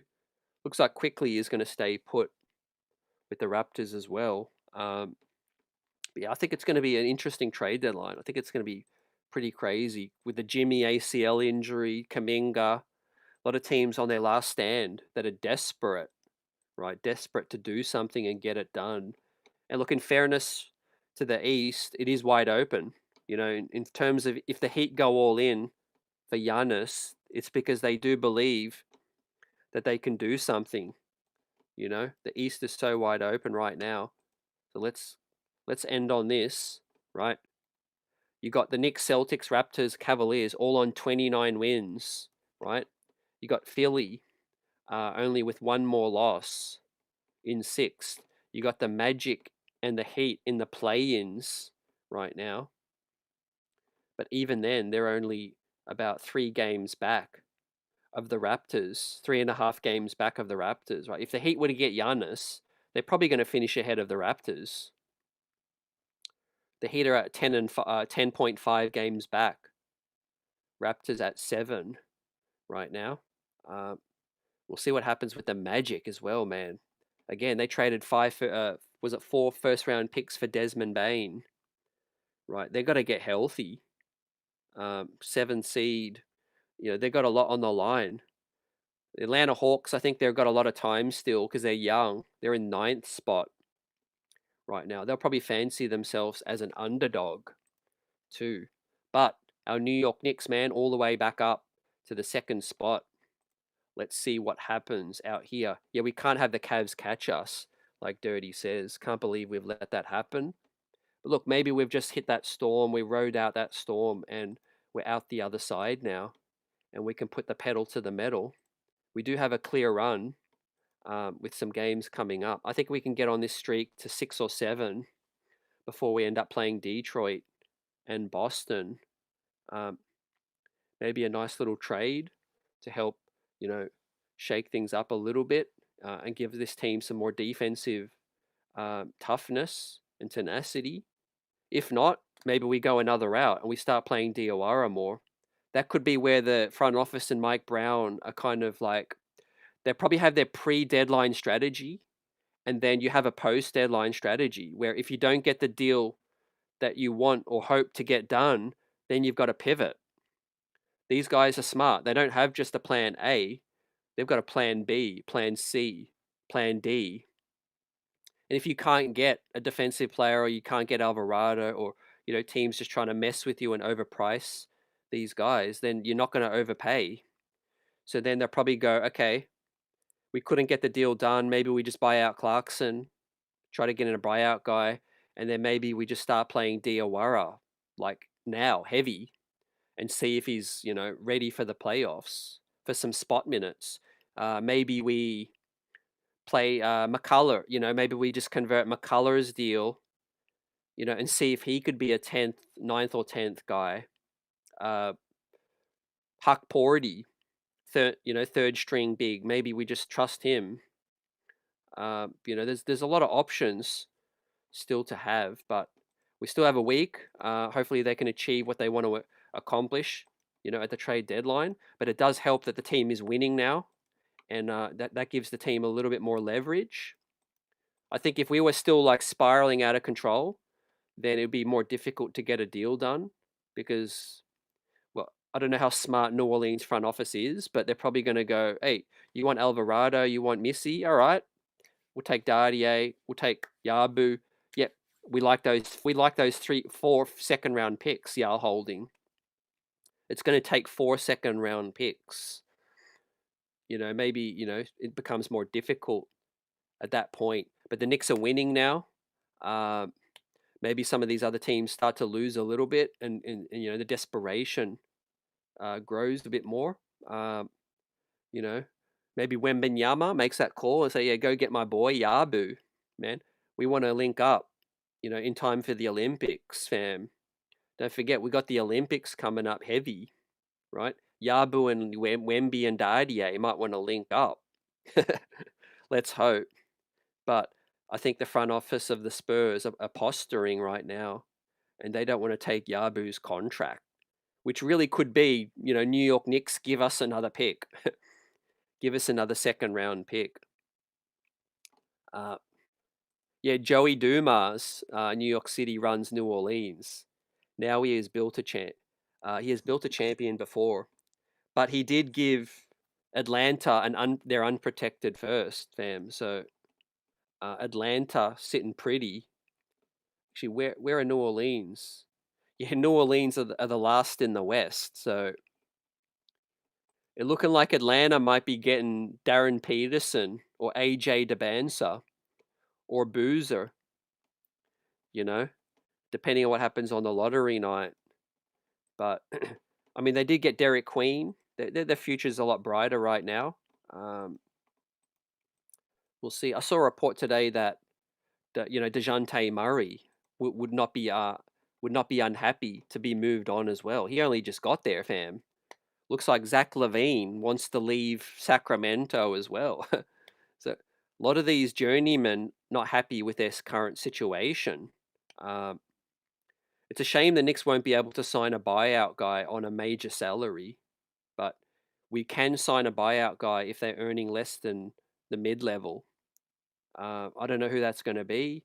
I don't know if there's going to be anybody decent, but yeah, someone earning over 14 mil on a buyout, the Knicks won't be able to get them, unfortunately. I mean, I would love Porzingis back on a buyout. I don't know if that's ever going to happen. If that was a possibility, I'm sure he would probably love to flock onto the Knicks and be a backup, try to win a chip here on a vet's minimum. Injuries be damned and all of that, right? How many of y'all would take Porzingis back if there was a hypothetical where we could get him on a buyout on a vet's minimum, right? I think that would be a funny scenario, right? Middleton, David M. Middleton's unfortunate because he's on 30 million still, fam. So not an option. Johnny Chiba, appreciate you. Everyone else, yep, going to wrap this thing up right now. And I appreciate everyone for rocking with us on this one. And our post game coming up tomorrow. Yep, we'll be in the studio. We'll be live for the post game for tomorrow after the game. Hopefully after the fifth game winning streak. And we'll see how that plays out. Everyone, there'll probably be some new updates and news to break down. And I will be there, man. The streets are buzzing. Peace.